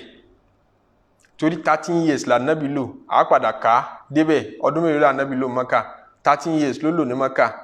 13 years tó wá lò yẹn wọ́n ní 3 years tó kọ́kọ́ fi bẹ̀rẹ̀ Israfilu ní kọ́kọ́ máa wá kò ní yọ sí yọkàn máa fàwọn àpẹẹrẹ hàn bí kọ́ máa gbọ́ ohùn bí kọ́ máa àwọn ìràsọ́tù yẹn ní Israfilu mú wá àmọ́ pé Al-Qur'ani ó wá bẹ̀rẹ̀ sí ní máa wá yọ bẹ̀rẹ̀ sí ní sọ̀kalẹ̀ Jìbìrìlù ni ó kọ́kọ́ mú dé àmọ́ ọdún mẹ́ta ni wọ́n ní Israfilu fi ń kọ́kọ́ fi ìránṣẹ́ kéékèèké òun ni màláíkà Israfil ní kọ́kọ́ mú ìránṣẹ́ kéékèèké wá bá Nabi sallallahu alayhi wa sallam so wọ́n á ní àmáfà yìí bẹ̀rẹ̀ rẹ̀ láti rí ti Jibril ja'ahu Jibril nípa kọ́kọ́ ránṣẹ́ ó dé wá látọ̀dọ̀ Ọlọ́run tí ó jẹ́ Al-Qur'an Jibrilu dé níjọ́ tá Nabi pé 40 ọdún wa huwa bi gharin bi Hira'in mukhtali òjíṣẹ́ ńlá Nabi sallallahu alaihi wasallam níjọ́ náà ń bẹ nínú òkè gáàrù Hira mukhtali tóun nìkan wà ńbẹ̀ tí ń ṣe khalwa ikhtala ọ̀dá wà níbẹ̀ kò fẹ́ báyàn sọ̀rọ̀ kò fẹ́ rí yàn sójú òun nìkan ní ń bẹ níbẹ̀ tíyẹn náà tún júwe fún wa pé ìdáwà ìdádúró ó ṣe pàtàkì níbi ìjọsìn kì í ṣe dúdú ìgbà náà lọ́mọ wà láàrin àwọn èèyàn á pé kọ́ pa jẹ̀mọ́ tí o kákírun jẹ̀mọ́ ní ládá olóore ìrun jímọ̀ dandan ní kọ́ àtẹ́ǹdì rẹ̀ tó bá jọkùnrin tó lálàáfíà tó ṣe ìrìn àjò àmọ́ kọ́ ọmọ láwọn àsìkò kan tí wọ́n nìkan fi mọ́ dọ́lọ́run rántí ṣe pàtàkì kì í ṣe dúdú ìgbà náà ní tó bá ti dá wà ọmọ fieldboard àfikọ́ rẹ̀ ní tó bá chat àfikọ́ rẹ̀ ní tó kọlù àfikọ́ rẹ̀ ní tó wà lọ torí tó bá ti ń báyàn sọ̀rọ̀ ẹ̀ sì sọ ẹ̀ sì ṣe ẹ̀ sì rò àmọ́ àsìkò tí wọ́n nìkan bá dá wà tó bá rántí ọlọ́run àsìkò wọn ọlọ́run máa value ẹ̀ púpọ̀ Ànábì sallallahu alaihi wasallam ní nínú àwọn méje tí ìbòjì ọlọ́run ó dúró lérí wọn jọ́ alkiyama níjọ́ tí ilẹ̀ bá gbóná tóòrùn bá gbóná táwọn èèyàn wá bí tí wọ́n sá sí tí wọ́n bá rí àwọn kan ń bẹ tí wọ́n máa wà ní abẹ́ ìbòjì ọlọ́run ọba àwọn méje kan nínú wọn rèé Ànábì wa ní wa rajulun dhakara Allaha khaliyan ẹ̀rí khalwa tó náà dùn khalaya khalu àbí dhakara Allaha khaliyan ọdọ́lọ́wọ́n ọba náà ti lóhun nìkan fafadat aynahu lójú rẹ̀ sì bẹ̀rẹ̀ sí ní máa dá mi ní sunkún fọ́lọ́run lóhun nìkan níbi ṣíṣe rántí ọlọ́run àwọn àdọ́lọ́wọ́n rántí kọ̀kọ̀ òun ọlọ́run value ẹ̀ púpọ̀ kún mọ́ ìdáwà ń gbà mí àmọ́ ṣe pàtàkì nítorí tí ìgboro bá ti bàjẹ́ títa bá ti bàjẹ́ àfikọ́ ọmọ dá rẹ̀ bá ṣe níbàámu pẹ̀lú àwọn ọ̀rọ̀ tá Nábì sallallahu alaihi wasallam sọ náà àdìsí tó sì lálàáfíà wípé tó bá dìgbẹ̀yìn ayé ẹ̀sìn onídùn ṣe mọ́ àfẹnifẹ́ni bá gbẹ̀sìn ẹ̀ sá tó gbé sá látòrí àpáta kan lọ sórí àpáta kan yẹn ni pé tí ń lọ gbẹ̀yìn ìlú tí ń dálé kọ́ sẹ́yìn ẹ̀sìn tí ilẹ̀ bá tún kún tí gbòòrò bá tún kún débi tọ́wà yóò tún sún sẹ́yìn fáwọn èèyàn ẹni tí ó rẹ̀ sìn Ọlọ́run ọba ṣe ń gbà wọn nù tí fìtínà bá ti dé ẹni bá lóhun ó gbé gbòòrò yóò sì sọ tọba lọ bá wọn ṣe ń tẹ́ ń ṣe níta ọmọ ṣìṣẹ́ ọmọ ṣìrí tọrọ ọmọ rírì kúrì ọmọ gbọ́ ìgbọ́kúgbọ́ kọ́dà bọ̀ bá fẹ́ gbọ́ àfìgbà tá Nabi Ibrahim alayhi salatu wassalam náà ṣe wọn zila tó ní wọn àtẹ̀zílùkùn máa já yín jùlẹ̀ ọmọ tá abuduna min dunillah àti tẹ̀ ń sìn lẹ́yìn Ọlọ́run mi bá yín ṣe mọ́ ó fi ìlú lẹ̀ wá dẹ́wọ̀n rọ́bì ó fi ìlú tí ń gbé lẹ̀ tẹ́lẹ̀ òun àti Lútù àti ìyàwó rẹ̀ wọ́n fi ìlú lẹ̀ wọ́n jáde wọ́n wá lú mi lọ àtàwọn bẹ́ẹ̀ táwọn ànábì Ọlọ́run ọba míì náà ṣe tí wọ́n ṣe àtàkálí qabla tàhálì wọ́n já nǹkan jùlẹ̀ wọ́n já ayé jùlẹ̀ kó ló wá tó wá ṣẹ̀ṣẹ̀ wá gbé ayé yẹn pàdé wọn gbàtẹ́ pọ̀pọ̀lọpọ̀ àwọn èèyàn nígboro Mẹ́kà òòṣà ni wọ́n ń sìn nǹkan míì lẹ́yìn Ọlọ́run ọba ni wọ́n ń tẹ̀lé ànábì sallallahu alaihi wasallam ní láti sún sẹ́yìn fún wọn níbi ìsúnsẹ́yìn tí kò bá ti rò pọ̀ pẹ̀lú wọn ní mẹ́sẹ̀jì tuntun àti ìmọ́lẹ̀ oṣẹ̀ṣẹ̀ wá dé bá ó lè wà láàrin ìdọ̀tí kí nǹkan rí wá bá ọ níbẹ̀ ó lè wà láàrin àwọn ẹni ìdọ̀tí ẹni òkùnkùn kọ́ máa retí mọ́dàdù Ọlọ́run ọba kọ́ máa wá dé bá wà fi kó yí ibi tó wà padà èyí tó kéré jù ní pé kọ́ dá wà kọ́ mọ́ sí ní àárín wọn mọ́ àwọn tó bá wà láàrin wọn tí wọn náà ń bá wọn kọ́ mọ́ lùbọ́ yóò máa di ìrànlọ́wọ́ Ọlọ́run ọba àtàánú rẹ̀ yóò máa di lọ́wọ́ láti máa rí access sọ́dọ̀ rẹ̀ torí àwọn tó ń bá gbé àdúgbò àwọn tó ń gbé àdúgbò àwọn olóògbé ní àdúgbò àwọn olóòṣà àdúgbò àwọn àjẹ́ àwọn ẹlẹ́mìí òkùnkùn ló kún dodo bí tó wà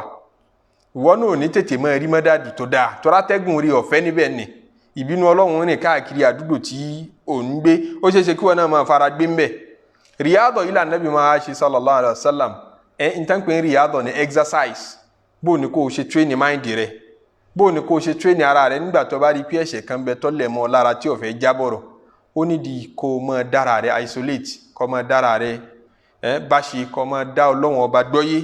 nígbà tí irú bẹ́ẹ̀ bá lẹ̀ mọ́ la àwọn àfọwọ́ mímọ́ Islam sọ̀rọ̀ tó pọ̀ lérí irú nǹkan bẹ́ẹ̀ lópin ìgbà tí kò bá ti di nǹkan tó ṣe dandan nǹkan tó yẹ kó o ṣe ń gbòòrò lọ́wọ́ oníyàwó ọlọ́mọ ọ wà tí wọ́n jẹ fún wọn ọ gbọ́dọ̀ sọ pé ọmọ lọ dá wà o ó lẹ́bí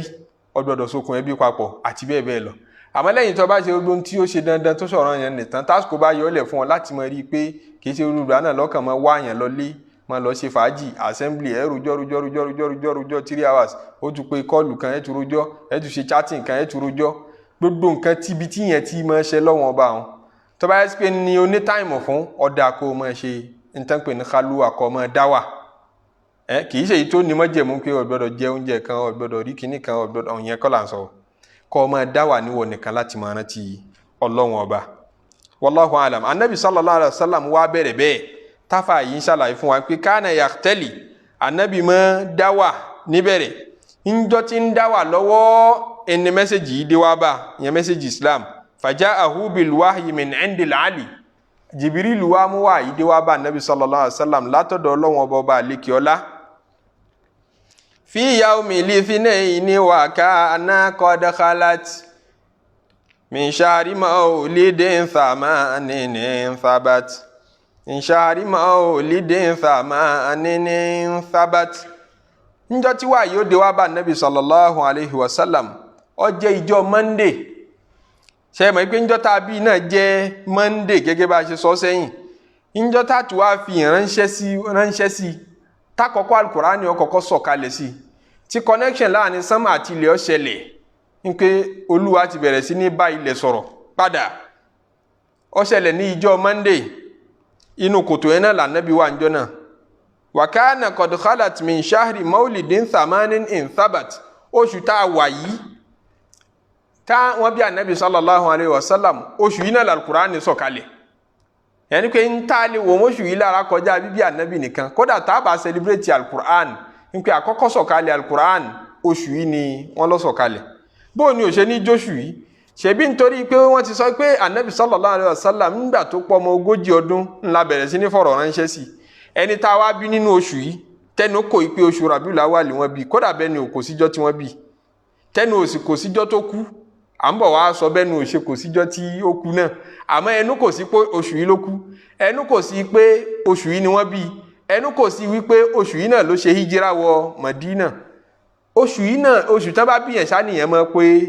ọdún nìyẹn mọ̀ kádún tá Nábì sallallahu ó bá pọ̀ mọ́ 40 ọdún oṣù wo ni ó pé oṣù tán bá bí náà ni oṣù yìí náà ló pé 40 ọdún oṣù tó wá pọ̀ mọ́ 40 ọdún náà ni ránṣẹ́ sọ̀kalẹ̀ sí sallallahu alayhi wa sallam ni àwọn àfáà kan sọ náà àfáà Islam wọ́n á níjọ́ tó jẹ́ ni thamanin in thabat ìjọ́ kẹjọ oṣù yìí ìjọ́ kẹjọ oṣù Rabiul Awwal tá wà yìí ìjọ́ kẹjọ rẹ̀ náà al-Qur'ani kọ́kọ́ sọ̀kalẹ̀ tí Jibril yọjú sí Nabi sallallahu alayhi wa sallam ó ní in thabat tí yẹn bá fẹsẹ̀ múlẹ̀ yẹn ni pé kò dájú pé ìjọ́ kẹjọ yẹn ni tọ́ra àwọn kan sọ pé àkọ́kọ́ ọjọ́ Rabiul Awwal ni Qur'ani sọ̀kalẹ̀ waqila àwọn kan tún sọ pé fi sábì shiri Rajabin ìjọ́ 27th oṣù Rajab 27th oṣù Rajab lákọ́kọ́ al-Qur'ani sọ̀kalẹ̀ fún Nabi sallallahu alayhi wa sallam 27th oṣù Rajab ni oṣù kan tí máa kàn kó tó kun oṣù tá mú ká tó mú Ramadan Sha'ban ló kángun tá máa gbà tá fi máa mú Ramadan èyí tó ṣáájú Sha'ban òun ni oṣù Rajab níjọ́ tí Rajab di 27th wọ́n ní àkọ́kọ́ wá yìí sọ̀kalẹ̀ fún Ànábì àmọ́rọ̀ yẹn lẹ ọ̀rọ̀ yẹn àwọn kan gbà wá látọ̀dọ̀ Abu Hurairah kò lálàáfíà wa qila bal fi Ramadan tayyibi wa qila bal fi Ramadan tayyibi àwọn kan sì ní àkọ́kọ́ mẹ́sẹ̀jì tí ó sọ̀kalẹ̀ fún Ànábì èyí tó lálàáfíà lọ́dọ̀ tàwọn ní pé oṣù Ramadan ni wọ́n ní ṣe ẹ̀mọ́ ipa sọ pé Ànábì sallallahu alayhi wa sallam oṣù Ramadan ní máa ń lọ sínú kòtò gáàrù Hira kòtò gáàrù ta ní máa ń lọ wà ń bẹ̀ fódìndí oṣù Ramadan níyàwó Aisha ní máa ń lọ ṣe ń bẹ̀ so tún túmọ̀ sí pé nígbà tí mẹ́sẹ̀jì Kùránì ó dé yẹn náà tá a sì já gbogbo wá fẹnu kò pé nù kòtò yẹn ló ti bá tí ń túmọ̀ sí pé nù Ramadan ni yọ jẹ́ àfi tó bá yẹ pé tún máa ń lò sínú kòtò yẹn lẹ́yìn Ramadan ló kù Al-Qur'ani náà sì sọ gẹ́gẹ́ bí ìbámu pẹ̀lú interpretation àwọn àfáà kan ní pé shahru Ramadan alladhi unzila fihi al-Qur'an wọ́n ní túmọ̀ rẹ̀ lọ́dọ̀ tàwọn ní pé oṣù Ramadan yìí o lal-Qur'ani bẹ̀rẹ̀ sí ní sọ̀kalẹ̀ kìí ṣe yìí sọ̀kalẹ̀ tó sọ̀kalẹ̀ sí sánmà lódindi kó tó á di pé ó wá ń sọ̀kalẹ̀ sí rí ilẹ̀ torí ìsọ̀kalẹ̀ al-Qur'an àwọn àfáà kan ní méjì ni lọ́dọ̀ tàwọn ìsọ̀kalẹ̀ kan bẹ tó sọ̀kalẹ̀ sí sánmà ilé ayé lódindi ń pé gbogbo al-Qur'ani láti bẹ̀rẹ̀ dé parí ó sọ̀kalẹ̀ sí sánmà tòsí lódindi ìyẹn ló ṣẹlẹ̀ nínú Ramadan tọ́lọ̀ ní shahru Ramadan alladhi unzila fihi al-Qur'an inna anzalnahu fi laylatil qadr òru laylatil qadr gẹ́gẹ́ ní ìsọ̀kalẹ̀ yẹn ṣẹlẹ̀ wọ́n á ní lẹ́yìn ìgbà tí ó ti sọ̀kalẹ̀ sí sánmà tòsí ni Olúwo máa wá pa Jibrilu láṣẹ pé mú àyà báyìí lọ fún Muhammadu àyà báyìí súrà báyìí mú lọ fún Muhammad wọ́n máa mú níbi tó sọ̀kalẹ̀ sí òun ní sánmà tòsí wọ́n máa fi lé Ànábì lọ́wọ́ lẹ́yọ kọ̀ọ̀kan níbàámu pẹ̀lú ìṣẹ̀lẹ̀ tí ń ṣẹlẹ̀ fún 23 years tá Ànábì fi jíṣẹ́ Ọlọ́run tí Kùránì fi sọ̀kalẹ̀ so ń ṣẹ̀ṣẹ̀ wá ń sọ̀kalẹ̀ lẹ́yọọyọ ẹyọọyọ èyí tí ń sọ̀kalẹ̀ lẹ́yọọyọ òun ò ní ń ṣe pẹ̀lú Ramadan ó lè sọ̀kalẹ̀ nínú Ramadan ó lè má sọ̀kalẹ̀ nínú Ramadan àmọ́ èyí tó sọ̀kalẹ̀ ló di ń dí gbìm òun ló sọ̀kalẹ̀ lóru Laylatul Qadr sí sánmọ̀ ilé ayé interpretation tí wọ́n nù àwọn àfáà kan ní rárá àwọn ọ̀gbà pẹ́ méjì ń Kùránì sọ̀kalẹ̀ ẹ̀kan náà ló sọ̀kalẹ̀ ẹ̀kan tí ń sọ̀kalẹ̀ náà lẹ́yọyọ tí ń sọ̀kalẹ̀ fún Ànábì sallallahu alaihi wasallam ń bọ̀ látọ̀dọ̀ Ọlọ́run ni kò dúró ní sánmọ̀ ilé ayé kan kó tó máa bọ̀ wá àyà tọ́lọ́run ti wá ní asọ̀kalẹ̀ nínú òru Ramadan òru Laylatul Qadr tọ́lọ́run sọ ń bẹ̀ ni pé a bẹ̀rẹ̀ sí ní sọ̀kalẹ̀ ṣáàrù Ramadan alladhi unzila fihi al-Qur'an oṣù Ramadan tá a bẹ̀rẹ̀ sí ní sọ Qur'an kalẹ̀ so ìyẹn ran ọ̀rọ̀ tán sọ ń bí lọ́wọ́ pé ìjọ tá a sọ Ànábì sallallahu alaihi wasallam di òjíṣẹ́ Olúwa tá kọ́kọ́ mẹ́sẹ̀jì ó sọ̀kalẹ̀ fún oṣù Ramadan ni ó bẹ̀rẹ̀ ìyẹn sì lọ́rọ̀ tí ó gbajúmọ̀ jù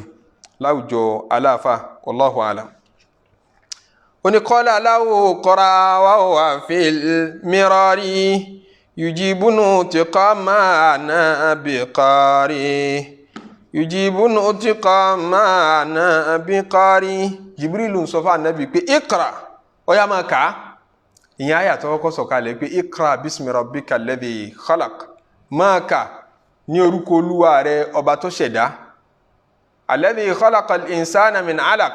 ikra bismi rabbika alladhi khalaqa khalaqal insana min alaq ọba tó dá ọmọ ènìyàn láti bí ẹ̀jẹ̀ kíkì ikra àní ó kà ṣe wa rabbukal akramu Olúwa rẹ ní alápọ̀nlé tí ó máa ṣàpọ́nlé ọba alápọ̀nlé jùlọ alladhi allama bil qalam ọba tó fi ìmọ̀ mọ́ni pẹ̀lú gègé allama al insana ma lam ya'lam òun ló fi ìmọ̀ mọ́ ọmọ ènìyàn nígbà tí ó mọ̀ tẹ́lẹ̀tẹ́lẹ̀ rí wọ́n ní tó kọ́kọ́ sọ̀kalẹ̀ fún Ànábì sallallahu alaihi wasallam ìyẹn sì ní ẹnu pọ̀ sí ń bẹ jù lọ́pọ̀lọpọ̀ àwọn àfáà sọ àwọn ẹlòmíín náà sọ mí táfà yìí ń bọ̀ wá sọ fún wa àmọ́ bí tẹnu pàdé sí jù ní pé tó kọ́kọ́ sọ̀kalẹ̀ ni qala lahu Jibril sọ fún Ànábì pé ikra àní ó kà ṣe wa huwa fil mirari ní àìmọye ìgbà látẹnumọ́ yujibu nutqan Ànábì ń dá lóhùn pé ma ana bi qari mi ò mọ̀ ká ma ana bi qari mi ò ní kà á ma ana bi qari mi ò mọ̀ bá ti kà á bí sáwọn àfáà tú sínú kà á kọmọtí wọ́n ti sọ pé kí n ká kí ni kà á mi ò mọ̀ nǹkan kà á ọ̀dà mi ò ní kà á bí ti ń tẹnu mọ́ fún tá Jibrilu ń wí fún pé kà á kó tó adẹ́dì ṣẹ̀wá ká àyà tí Olúwa mú wá gangan àyà àwọn bẹ̀rẹ̀ pẹ̀lú ikra kà á ìkra yẹn ní kọ́kọ́ ń tẹnu mọ́ fún Ànábì náà àní ọ̀ka ó ní kí ni kó wọ́n kà àní ọ̀ka ó ní mi ò mọ̀ kà àní ọ̀ka ó dá mi ọ̀ka faghatọ̀hù wọ́n ní Jibrilu ó ní láti di Ànábì mú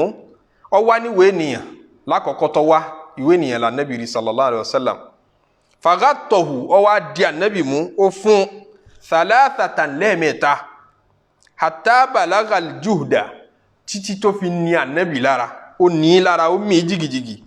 fashtadda lidhaka wa sabag Ànábì wa bí ṣe ń fún Ànábì gbèsí l'Ànábì ishtadda lidhaka wa sabag Ànábì wa strong sí Ànábì wa ní confidence sí láti lè bá Jibrilu sọ̀rọ̀ ẹ̀dá torí kò ríru ẹ̀rí tẹ́lẹ̀tẹ́lẹ̀ kò gbọ́rú ọ̀rọ̀ bẹ́ẹ̀ rí tẹ́lẹ̀tẹ́lẹ̀ ó wá fi fún lákin ó fi ṣe lákin ó jágbe mọ́ tó fi fún ní confidence tá Ànábì kọ́kọ́ ń sọ yín kà yín mọ́ tí ń kà nígbà tó yá wá jágbe mọ́ ó fún ó ṣẹ̀ṣẹ̀ wá fún ní àyà tọ́lọ̀ mú wa pé ikra bismi rabbika alladhi khalaqal insana min alaq ikra wa rabbukal akramu alladhi allama bil qalam allama al insana ma lam ya'lam kí lédè tí ń fún Ànábì tí ń gbé asọ́tún tí ń gbé asọ́sì tí wọ́n ń fún lọ́rùn tí ń ní lára àwọn àfáà kan ní ìlàkà ìta lè mú bẹ̀ ni pé gbogbo tí ń bá ń jẹ́ iṣẹ́ ẹ̀sìn iṣẹ́ àpèpè sójú ọ̀nà Ọlọ́run iṣẹ́ wàhálà ni ìyẹn náà fẹ́ introduce sí Ànábì sallallahu alaihi wasallam pé iṣẹ́ tó gbà látẹ̀ní lọ ó ní sinmi mọ́ o kò sí sinmi ń bẹ̀ iṣẹ́ fìtínà ni kí inna sanulqi alayka qawlan thaqila Muhammadu á bẹ̀rẹ̀ sí ní mọ́ sọ̀kalẹ̀ fún ọ̀rọ̀ kan tó wúwo gan-an ọ̀rọ̀ yẹn lágbára gan-an ní gbogbo ìgbà tí Ànábì bá fẹ́ gba wáyé tó bá jẹ́nu òtútù ni tó jẹ́nu dárí Ànábì ọmọ làágùn yóò mọ̀ kan omi lára ni nínú òtútù tó bá sì jẹ́ nínú ooru òtútù ọmọ máa Ànábì sallallahu alaihi wasallam ìyàwó Àìṣà lójú ìbá Ànábì ṣe mọ́ gba wáyé wọn láàánú rẹ̀ mọ́ ṣàwọn ní tó bá fẹ́ tẹ́ Al-Qur'an bá sọ̀kalẹ̀ torí in tí ń rí àwọn orí yóò sì mọ́ gbọ́ ariwo sọ́látùl jaras yóò mọ gbọ́ bígbà pọ́n lúgó tí gbogbo wọn náà bá ti rí i pé tí ń gbọ̀n wọ́n mọ̀ pé Olúwa ti fẹ́ bá a sọ̀rọ̀ ọ̀rọ̀ yín ò dé lọ́nà tó easy Al-Qur'ani táwa ń kà táwọn ẹlòmíì tó mọ fohùn tí ọ̀dà kà á wọ́n sọ ọ́ dorin wọ́n mọ jó wọ́n mọ lùlù sí i tí wọ́n bá ń kà wọ́n sọ ọ́ di àpárá níjọ́tà Ànábì fẹ́ rìsíìfù rẹ̀ sallallahu alaihi wasallam kò béèrè dé kò bá wà dàdé wọ́n ní lọ́fà tí Jibrilu fi mí jìgìjìgì pé ikra ká ń gbó láyà yìí pé ó ṣe wàhálà nídìí iṣẹ́ yìí wàhálà ń bẹ nídìí ká ṣiṣẹ́ Olúwa àti wípé wọ́n ní ọgbọ́n títún bẹ́ẹ̀ ni pé ó fi hàn pé tí gbogbo tíṣà bá fẹ́ kọ́ ọmọ ayé kọ́ ọmọ pẹ̀lú ohun tó dẹ̀ǹdẹ̀lẹ̀ ohun tí wọ́n fi sùn lọ tí wọ́n ní gbọ́n tó ń wíyé ohun tí ó mọ̀ pé wọ́n tí ó mọ̀ pé làákàyè wọn sí tòsí lọ́mọ fi kọ́ wọn àtàwọn ìṣesí àti demonstration tó mọ̀ ṣe tí ọkàn wọn ò fi ní kúrò níbi tó ń kọ́ wọn ń lo ní láti mọ̀ ṣe gẹ́gẹ́ bí Jibrilu náà ṣe mi Ànábì jìgìjìgì ń pé ikra ọ̀ọ́kà ni ọ̀wà ni ikra akra'ahu Jibrilu awwalal'alaq níjọ́ náà ni Jibrilu ka ìbẹ̀rẹ̀ Suratul Alaq tá a kàlẹ́ kan ń ló fi lé Ànábì sallallahu alaihi wasallam lẹ́nu qara'ahu kama lahu bihi nataq qara'ahu kama lahu bihi nataq l'Ànábì náà wá dá padà kí tí n bá ti kà á tán ó máa kà á tẹ̀lé mi Ànábì wá kà gẹ́gẹ́ bó ti bí Jibrilu ti kà á fún Ànábì náà wá kà á tẹ̀lé ẹ̀kọ́ nìyẹn wípé ntọ́kọ́kọ́ sọ̀kalẹ̀ nínú Al-Qur'an ọ̀rọ̀ kí ẹ mọ̀ wípé ntá mọ̀ fọkàn sí ni pé kó jẹ́ ntí ọkọ̀ sọ̀kalẹ̀ ẹ mọ̀ ṣe bọ́ mọ́ ṣe ń pín tó mẹ́sẹ̀gì Islam tó tóbi jù náà nù ibi tí Islam ti bẹ̀rẹ̀ ni ká mọ̀ ṣe bọ́ mọ́ àkọ́kọ́ Islam náà nù òun sì ló lókè jù òun là àkọ́kọ́ rẹ̀ òun ní parí rẹ̀ ẹ̀sìn lọ́n lóhun nìkan so tí Ànábì sallallahu alaihi wasallam ó bá receive message ó yẹ kó jẹ́ pé ntí ọkọ̀kọ́ receive ni pé Muhammadu ò gbọ́dọ̀ bá wọn ṣe bọ sì sọ fara Mákà bí ká má ṣe bọ mọ́ èyí ṣe tán á lọ bẹ̀rẹ̀ ọ̀rọ̀ láti bí pé ikra máa kà bismi rabbika alladhi khalaq pẹ̀lú orúkọ ọba tí ń ṣẹ̀dá ìyẹn júwe pàtàkì pé gbogbo ọjọ́ tí ó bá dìde àtẹ̀sìn tí ó bá nàró àti ìlú tí ó bá níláárí láyé ibi ẹ̀kọ́ lẹ̀ ti bẹ̀rẹ̀ ibi kíkà kíkọ ilẹ̀ ti bẹ̀rẹ̀ ẹ lè kó àwọn òpònú jọ kẹ́ fi wọ́n ṣèlú kẹsì mọ́ rí tí kílù onílárí o tíjọba Nàìjíríà bá fẹ́ kí Nàìjíríà ọ̀dá tá a bá fẹ́ kó sunwọ̀n níbi tá a bára wa yìí àfi ká gbìyànjú lórí ẹ̀kọ́ èyí táwọn ọmọ strike tẹ̀ jí wọ́n wọlé yìí ẹ̀ ń dọ̀tí ọ̀la Nàìjíríà sí ni ẹ̀ ń dúdú ọjọ́ iwájú wa sí ni o ẹ sì mọ́ rí tí kírímínà tí ó tún pọ̀ ń ta sí jù báyìí lọ torí tẹ̀ bá ti tan mọ́lẹ̀ sí làákàyè àwọn èèyàn kọ́dà bẹ́ẹ̀ bá bá wa faná electricity àní ríran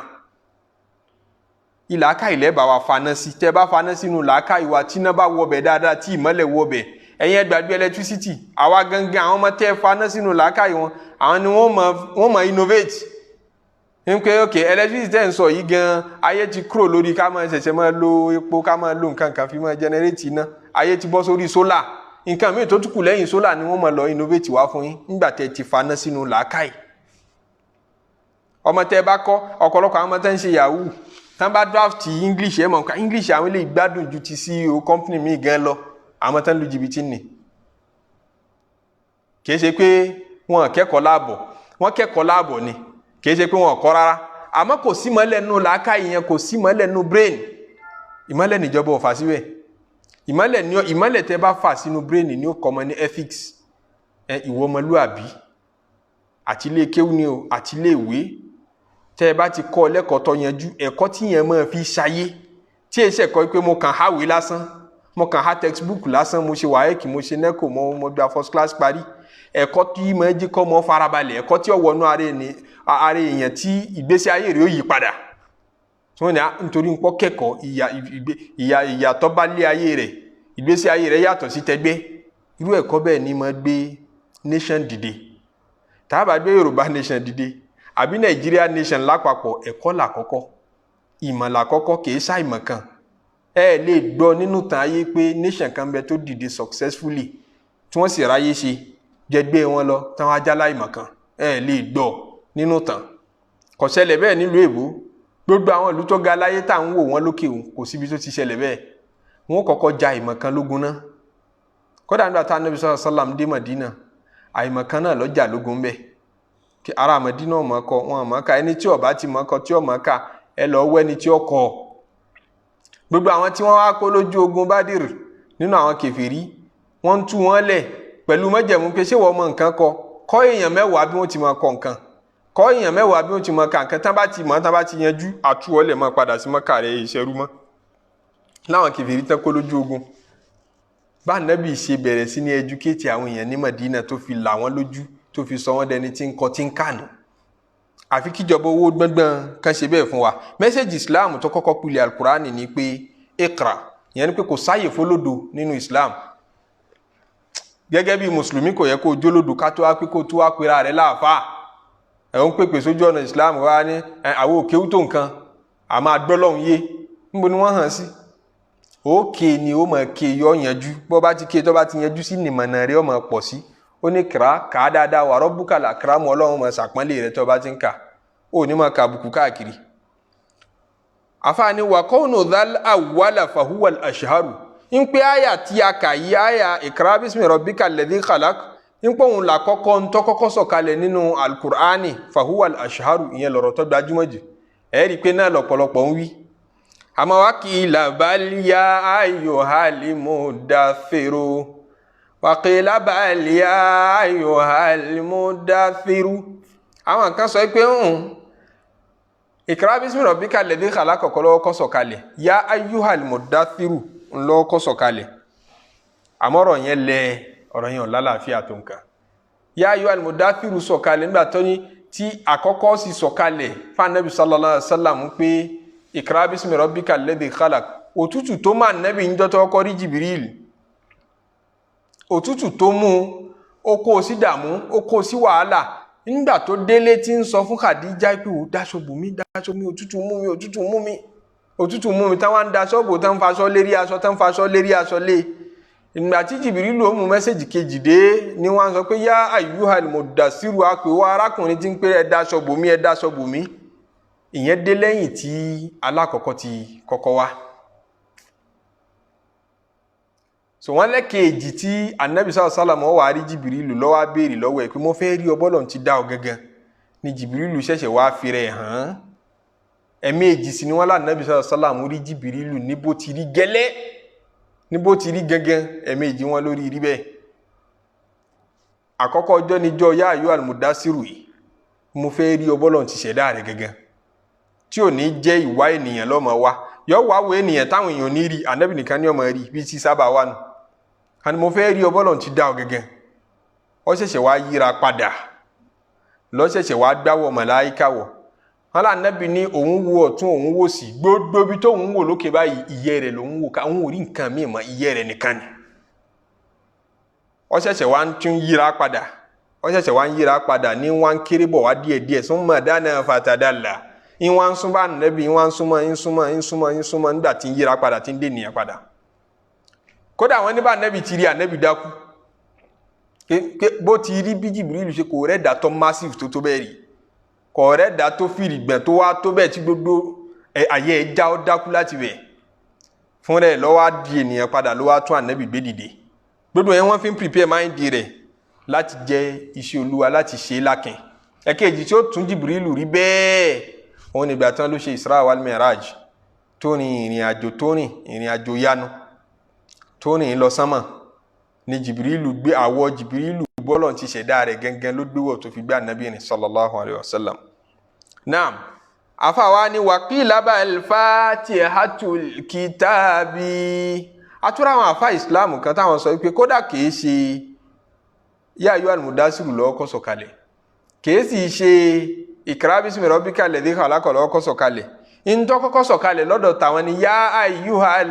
waqila bal fatihatul kitabi suratul fatiha ńlọ kọ́kọ́ sọ̀kalẹ̀ nínú Al-Qur'an ara wọn tí wọ́n sọ bẹ́ẹ̀ nínú àwọn àfáà pé ìntọ́ kọ́kọ́ sọ̀kalẹ̀ nínú Al-Qur'an fatiha ni. wọ́n ṣe competition kan lọ́dún kan rí lórí tẹlifíṣàn ní Kwara TV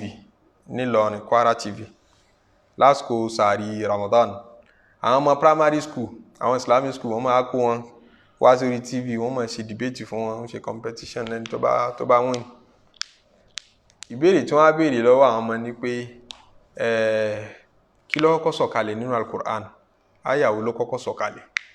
ṣe mọ̀ kí n tó gbajúmọ̀ tí gbogbo wa máa ń fi lọ́mọ lẹ́nu náà ni pé ikra ló kọ́kọ́ sọ̀kalẹ̀ bismi rabbikal ladzi khalaq òun ló gbajúmọ̀ jù. Ẹni ọmọ kan bá àwọn ọmọ tó náwó pọ̀ ọ̀pọ̀ ọmọ kan òun ni ikra bismi rabbikal ladzi khalaq ló kọ́kọ́ sọ̀kalẹ̀. Àwọn ọ̀gá tó ń béèrè ní kán pàtẹ́wọ́ fún un pé ó gbà lọ́mọ kan ṣàtún náwó pé kọ̀gbá wò. Àwọn tó máa ń ṣe quiz fáwọn ọmọ àwọn náà ti kọ̀ dáhùn wá pé ìdáhùn tá à ń retí lọ́wọ́ ọmọ nìyẹn, ọmọ tó bá ti mú dáhùn yìí wá yóò gba prize báyà á fún lẹ́bùn. Ìdáhùn tán kọ sí tí gbogbo wọn mọ̀ pé àkùntàn ọkọ̀ sọ̀kalẹ̀ nínú Kùránì náà ní ìkírá náà làkọ́kọ́ kí lọ́mọ yìí tún fẹ́ wí. Ọmọ tó ń ṣàyàrí pé kọ́ gbà á. Kí wàá lọ́kọ́ sọ̀kalẹ̀ lọ́dọ̀ tiẹ̀ ọmọ ní bismillahir rahmanir rahim gbogbo wọn bá ń rẹ́rìn. Ó lóun mọ tóun sọ pé kò possible kí Jibrilu ó wá mú mẹ́sẹ̀jì wá fún Ànábì kó má ṣe bisimilayi o. So bisimilayi ló kọ́kọ́ sọ̀kalẹ̀ nínú Al-Qur'ani. Ọba kó àwọn ọ̀gá sí dààmú àwọn ọ̀gá náà wò pé òótọ́ ni o ṣé bí Jibrilu á bẹ̀rẹ̀ Qur'ani kò ní ṣe àwọn sùn kò ní ṣe bisimilayi ni. Ọba yíwọ́ náà bá ní káwọn ọmọ pè wọlé láti ilé ẹ wá bá wa dá sí ẹjọ́ ọmọ wo lọ́gbà nínú àwọn méjèèjì. Tá a bá lọ pẹ̀lú rìpọ́ọ̀tù àwọn tó sọ pé Suratul Fatiha ni ó kọ́kọ́ sọ̀kalẹ̀ nínú Al-Qur'an definitely bismillahir rahmanir rahim la kọ́kọ́ mẹ́sẹ̀jì nínú Al-Qur'an. Àmọ́ wal awwalul aqrabu lis-sawabi èyí tó súnmọ́ òótọ́ jù èyí tó súnmọ́ òdodo jù ní pé ikra bismi rabbikal ladhi khalaq ló kọ́kọ́ sọ̀kalẹ̀ nínú Al-Qur'an. Ja'a ila Khadijatal amina kété tí mẹ́sẹ̀jì yẹn sọ̀kalẹ̀ tí Jibrilu bá Nábì sọ̀rọ̀ tí ò ríru ẹ̀rí tẹ́lẹ̀ kò ríru ṣẹ̀dá bẹ́ẹ̀ rí tẹ́lẹ̀ Ja'a ila Khadijatal amina Ànábì sáré tètè ó lọ bá Àdíjà obìnrin tó ṣe fọkàn tán obìnrin tó ṣe fọkàn balẹ̀ sí. Yẹ́sùkúlá máa kọ́dìrọ̀ àhúhìnà Ànábì ń ṣàlàyé fún un tó fojú rí ní àkókò yẹn. Fathabatatihu innaha muwafaqa awwaluma qad amanat musaddiqa. Fathabatatihu ìyá wa Khadija kọ̀dáyàjá Ànábì kò sọ pọ́rọ̀ Ànábì sóhun pé baálé òun tí wọ́n agánigẹ̀ ń dààmú baálé òun ọmọ tí ń sọmọ́ baálé òun ti ya wèrè kò sọ bẹ́ẹ̀. Thabatatihu ó fún un ní confidence. Thabatatihu ó kì í láyà nígbà tá Ànábì dààmú kò tí àkọ́kọ́ ẹ̀dá tá Ànábì ọkọ̀ọ̀kọ̀ bá sọ̀rọ̀ lẹ́yìn tó rí Jibrilu tán ìyá wa Khadija ni. Orí lóbìnrin tó dùn fọkàn balẹ̀ sí obìnrin tó ṣe sábà nígbà ṣòro. Ṣé ìyàwó tiẹ̀ náà ṣe sábà nígbà ṣòro wo obìnrin nílé ọkọ ṣé ọkọ rẹ lè sábà ọ. Ẹ̀kú wọn náà ló ń tún ọkọ rẹ láṣìírí déédéé gbèsè tó jẹ ìwọ ló jára àdúgbò ọmọ kí ẹ kọjọ bí fàwọrajà lásán ni gbèsè burúkú ń bẹ lọ́rùn rẹ̀ bẹ́ẹ̀ tí ń wò ó. Ìyá Khadija ò rí bẹ́ẹ̀ obìnrin rere ni lọ́dẹ̀dẹ̀ ọkọ ẹ̀ kì í ṣe tùnà àṣírí obìnrin. Obìnrin ṣe pàtàkì nínú ìgbésí ayé ọkùnrin púpọ̀. Sẹ̀kínà lọ́lọ́run pé àjọṣepọ̀ ọkùnrin àti obìnrin kó wá jẹ́ alábẹ́yìn kó máa litaskunu ilayha kẹ́yìn ọkùnrin kẹ́ lè máa rí sẹ̀kínà lára ìyàwó yín. Ìyẹn ni pé tó bá dààmú tó bá fìtínà nínú ayé kó máa rí sinmi kó máa rí tutù ojú kó máa rí fọkànbalẹ̀ kó sì máa rí farabalẹ̀ tó bá délé lọ́dọ̀ ìyàwó rẹ̀. Ilé rẹ̀ ò tún gbọdọ̀ di military zone mọ́ lọ́wọ́ èyí táyà rí ọmọ ṣe pokanpokan kó tó wọbẹ̀ kí ọmọbìnrin yìí ìtumọ̀ tí ó dálẹ̀ fún mi lé nínú ọ̀rọ̀ ìtumọ̀ wàhálà tí ó bá mi wálé nì. Obìnrin tó bá rí bẹ́ẹ̀ kò ṣeé fi ṣaya pàtàkì jùlọ tó bá ní nǹkan rí tó fẹ́ fàyè rẹ̀ ṣe pé o ní nǹkan gidi kan tó fẹ́ achieve nínú life. Má fẹ́ ìyàwó bẹ́ẹ̀ owó ìyàwó kó tó fẹ́ ẹni tí ó bá fi ọlọ́kàn balẹ̀ tí ò ní dọ̀ọ́lá mọ́ nínú obìnrin. Má kọjá iye ara rẹ̀ ń pé mo fẹ́ ọmọ olówó mo fẹ́ ọmọ olókìkí mo fẹ́ ẹni tí ó fi ọlọ́kàn balẹ̀ òun ni kò fi ṣe priority rẹ̀. Obìnrin tí ó bá sì fi ọlọ́kàn balẹ̀ ẹ̀sìn ni wọ́n máa ń ní. Ẹ̀sìn tá à ń sọ yìí ṣèrun nìkan o pé ìmọ̀ kírun máa pẹ́ mọ́ṣáláṣí jáwọ́ lọ tó níwọ̀ ọmọlúàbí níjọ́ kírun ó bí sí yẹn lára ṣe ń bẹ lára ẹ̀. Tí ń bá ń kírun tí kò bá níwọ̀ ọmọlúàbí yẹn lára ẹjọ́ máa kí lọ níjọ́ tírun yẹn bá bí ọmọlúàbí sí lára yọ̀rọ̀ kọ tiẹ̀. Àmọ́ òun yìí kan náà ni máa ń ṣòfófó òun yìí kan náà ní ń dá ní àwọn kan rú òun ni ó lápẹpẹ ó lè rojọ́ ọ̀tún lákàlẹ̀ yóò eléyìí ó tu ọ̀ láṣìírí kò ní mọ̀dà tí ó ṣàṣírí rẹ̀ gẹ́ńtà. Rí ipa táwọn obìnrin kó lára àwọn ànábì Ọlọ́run níbi àṣeyọrí wọn. Sì rí ipa táwọn obìnrin kó níbi destruction ṣe àwọn ànábì Ọlọ́run. Ànábì Nuhu alayhi salatu wassalam Ọlọ́run ló ṣàánú ẹ̀, ìyàwó rẹ̀ pé wọn bá tiẹ̀ jẹ́. Gbogbo ọjọ́ tá ànábì Nuhu bá ń jíṣẹ́ Ọlọ́run ní ọmọ lọ sọ fáwọn èèyàn pé wèrè ló yá ẹ má dá lóhùn. Ntí ìyàwó ẹni bá sì sọ pé ẹni ṣe wọn kára yọ trust rẹ̀. Nke ìyàwó rẹ̀ ní sọ̀rọ̀ àwa náà ti ń fura pé ṣe pé nǹkan dá láàmú. Ìgbà tí ìyàwó rẹ̀ tún wá confirm fún wa yìí, ìyàwó rẹ̀ ṣáà ní rí tì. Bẹ́ẹ̀ náà l'Ànábì Lutu alayhi salatu wassalam òun náà kàdánwò lára obìnrin. Destructive women làwọn eléyìí destructive ni wọ́n. Destruction ni wọ́n wà fún. Obìnrin dẹ̀ tún fi wà fún distraction. A ti sọ̀rọ̀ àwọn tó wà destructive. Àwọn obìnrin lè wà destructive nígbà míì.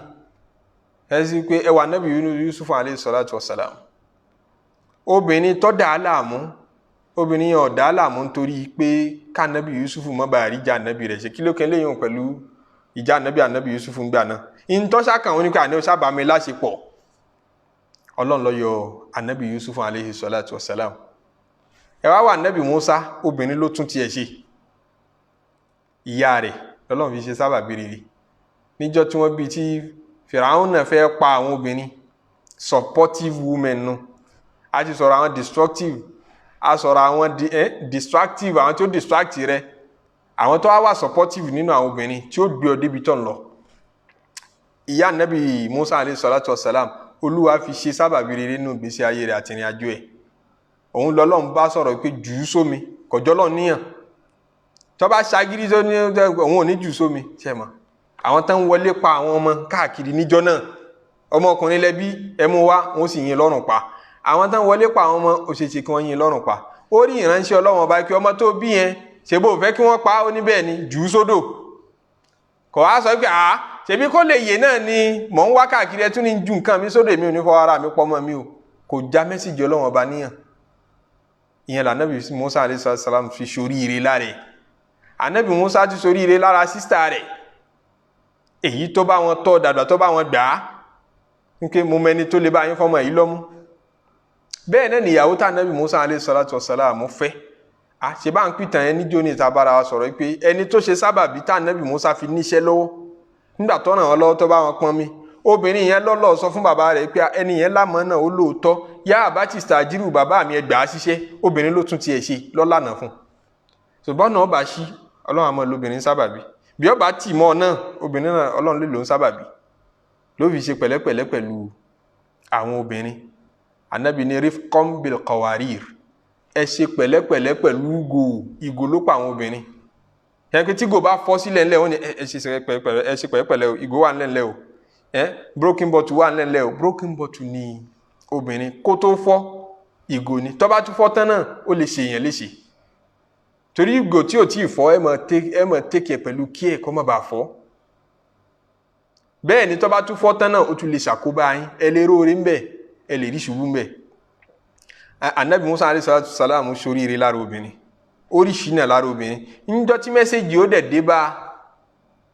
tọ́lọ́wọ́n sọ pé mo fẹ́ rán ẹ níṣẹ́ àkọ́kọ́ tóun náà kọ́kọ́ rí ìbásọ̀rọ̀ látọ̀dọ̀ Ọlọ́run ọba, òun àti ìyàwó àtọmọ wọn jọ wà papọ̀. Tó ní umkuthu inni anastu naran, mo rí iná kan níbẹ̀ yẹn, ẹ dúró níbí, àwọn ìyàwó rẹ̀ ọ̀já níyàn. Ọmọ náà gbó lẹ́nu, supportive women nù. Bẹ́ẹ̀ náà ni Ànábì Ismail alayhi salatu wassalam, Ọlọ́run fi ìyá rẹ̀ ṣe sábàbí rere. Níjọ́ tá Ànábì Ibrahim alayhi salatu wassalam, ìyàwó tí ń jẹ́ Hajar tá mú lọ sí Mẹ́kà, ilẹ̀ tó jẹ́ desert, ilẹ̀ tí ò sí nǹkan kan bẹ́ẹ̀, tá Ànábì Ibrahim ní ibi tọ́lọ̀ ní kí n fi ẹ́ sí ni, tó sì gbọ́, tó sì dáhùn, tó sì gbọ́rọ̀ sọ́kọ lẹ́nu tí ò mọ jà níyàn pé èmi níbí, èmi tí mo ní BSc ó wá dé mi mọ́ bí, èmi tí mo graduate ó máa sọ fún mi pé kinní kan, ó gbọ́rọ̀ sí lẹ́nu tọ̀. So wá sórí ire ń bẹ àbí òsórí ire ń bẹ. Ó sì fún ya Ànábì Ibrahim náà lọ́kàn balẹ̀ pé mo níyàwó tó gbọ́rọ̀ sí mi lẹ́nu. Ká ní kùdárù ìyàwó là Ànábì Ibrahim fẹ́ ṣé yóò rọrùn bẹ́ẹ̀. Kò ní ráṣẹ Ọlọ́run ọba rẹ̀ mú ṣe nítorí ti ṣìyàwó fẹ́.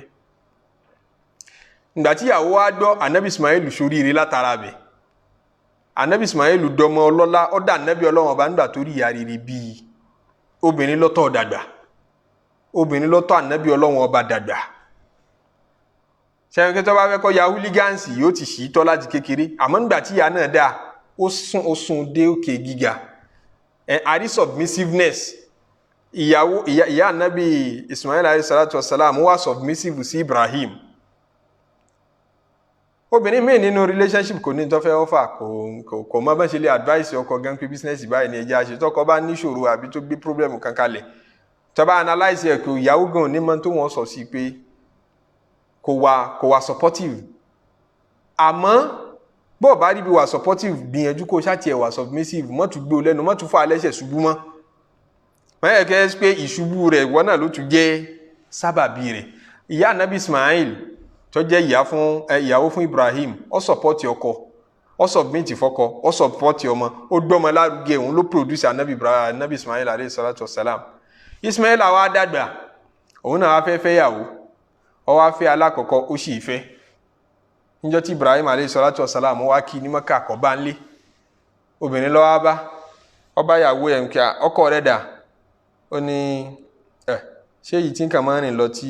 tí máa ń sán pa wálé tí èrí nǹkan kan mú wálé wọ́n tún sí lọ bí ṣe máa lọ ẹni tí ò ní lárí. Ìyàwó anabi Ismail náà ń sọ bẹ́ẹ̀ ń pa anabi Ismail kọ́ ọdẹ mọ́ anabi Ibrahim kọ́ mọ́ kí bàbá ọkọ òun nù kọ́ mọ́ ẹ̀ ń pẹ́ ọ̀tọ̀ nílùú tí Iraq ni anabi Ibrahim ti wá àbí ká sì ní ilẹ̀ Canaan bóyá ó ti bọ́ sí ilẹ̀ Canaan nígbà náà yẹn Syria ló ti wá sí Mẹ́kà wá wo Ismail ó wá béèrè pé Ismail dà wọ́n ló ti dẹ̀gbẹ́ lọ ó ti lọ oko ọlọ́jọ́ pípẹ́ tán máa lọ ìyàwó lọ bá ìyàwó bẹ̀rẹ̀ sí ní wọn tú láṣìírí nígbà tí Ibrahim béèrè kí bóòlẹ̀ sí wá ń jẹ bóòlẹ̀ sí wá ń mú ní tí ó láti ń jẹ bóòlẹ̀ láti mú àwa tẹ́bi ń pa ọba lè mi kódà kò rówó filẹ̀ kódà ó wá bẹ̀rẹ̀ sí ní wọn sọ àṣírí kọ̀mẹ́ni tó wọ́n sọ fún àná Ibrahim wa ní ọ̀dà tí baálé rẹ̀ bá dé sọ fún pé mo ní kó pààrọ̀ lẹ̀kùn ẹnu ọ̀nà rẹ̀ yìí pé kò dáa lẹ̀kùn ẹnu ọ̀nà wa kí ló ṣe lẹ̀kùn wa gẹ́gùn tí lẹ̀kùn wa mo ti ṣàṣọ fún un tó bá dé kí mo ní lẹ̀kùn tó wọlé yìí lẹ̀kùn ẹnu ọ̀nà yìí kò sunwọ̀n kí kó pààrọ̀ ẹ̀ àgánádì yìí ọ̀dà. Ìgbà tí anabi Ibrahim Ismail dé alayhi salatu wasalam òun ló tún béèrè lọ́wọ́ ìyàwó pé sẹ́nìkan wá mi wá ìyàwó ọ̀ràn ti jíṣẹ́ obìnrin rẹ̀ dáadáa obìnrin tí ọ̀rọ̀ opportunity àti gòkè lẹ́nu iṣẹ́ àbọ̀ opportunity líǹkì kan tó lè sọ́dọ̀ lóríire kódà yóò dínà mọ́ ó lè lọ dáná sun sàtífíkẹ́tì rẹ̀ níjọ́ tínú bá bì àti ọjọ́bìnrin burúkú. Anabi Ismail alayhi salatu wasalam ló ṣe bí pé ta ló wá mi wá torí ara fún gẹ́gẹ́ bí anabi Ọlọ́run pé ó dà pé òun lálejò. Ó ní bàbá kan wá bàbá yẹn ń dá sí tí ọkàn nígbà náà ká lọ change lẹ̀kùn ẹnu náà wá ká lọ change ẹ̀ kódà. Anabi Ibrahim Ismail ní ọ sọ bẹ́ẹ̀ bàbá tó wá yẹn bàbá mi nù anabi Ibrahim lẹ̀kùn tí ń sì ń pé kí n yí padà ìwọ náà lọ ń jẹ́ lẹ̀kùn ọ̀hún torí obìnrin lè lẹ̀kùn tó wọnú ìgbésí ayé ọkọ tó wọnú ìgbésí ayé ọkùnrin wọ́n lẹ̀kùn tó wọnú ayé mi àbí kó jáde bàbá mi ní kó jáde nù tùnà àṣírí ni ó secure ó lè jáde ó wá fẹ́ ìyàwó mi ìyàwó tó wá fẹ́ sì kejì anabi Ibrahim alayhi salatu wasalam tún wá níjọ́ tí ó tún wá ó tún ṣe pé kò bá anabi Ismail ńlé Ismail àti dẹ̀gbẹ́ lọ ó ti lóko ní anabi Ibrahim alayhi salatu wasalam wọ́n béèrè lọ́wọ́ ìyàwó tó bá pé baálé ilé rẹ̀ ńkọ́ ó ní àwọn wà dáadáa òun kankan ó ṣe lálejò ó ní bó wà lè ṣe manage bó lè ṣe ń jẹ bó lè ṣe mu bó ní ìgbésí ayé yín ṣe rí ó ní baálé ilé wa ń gbìyànjú o kódà lílọ tí wọ́n lọ yìí náà ń tàjẹ náà wọ́n ti wá lọ tàjẹ wọ́n ń dààmú wọ́n ti ń gbìyànjú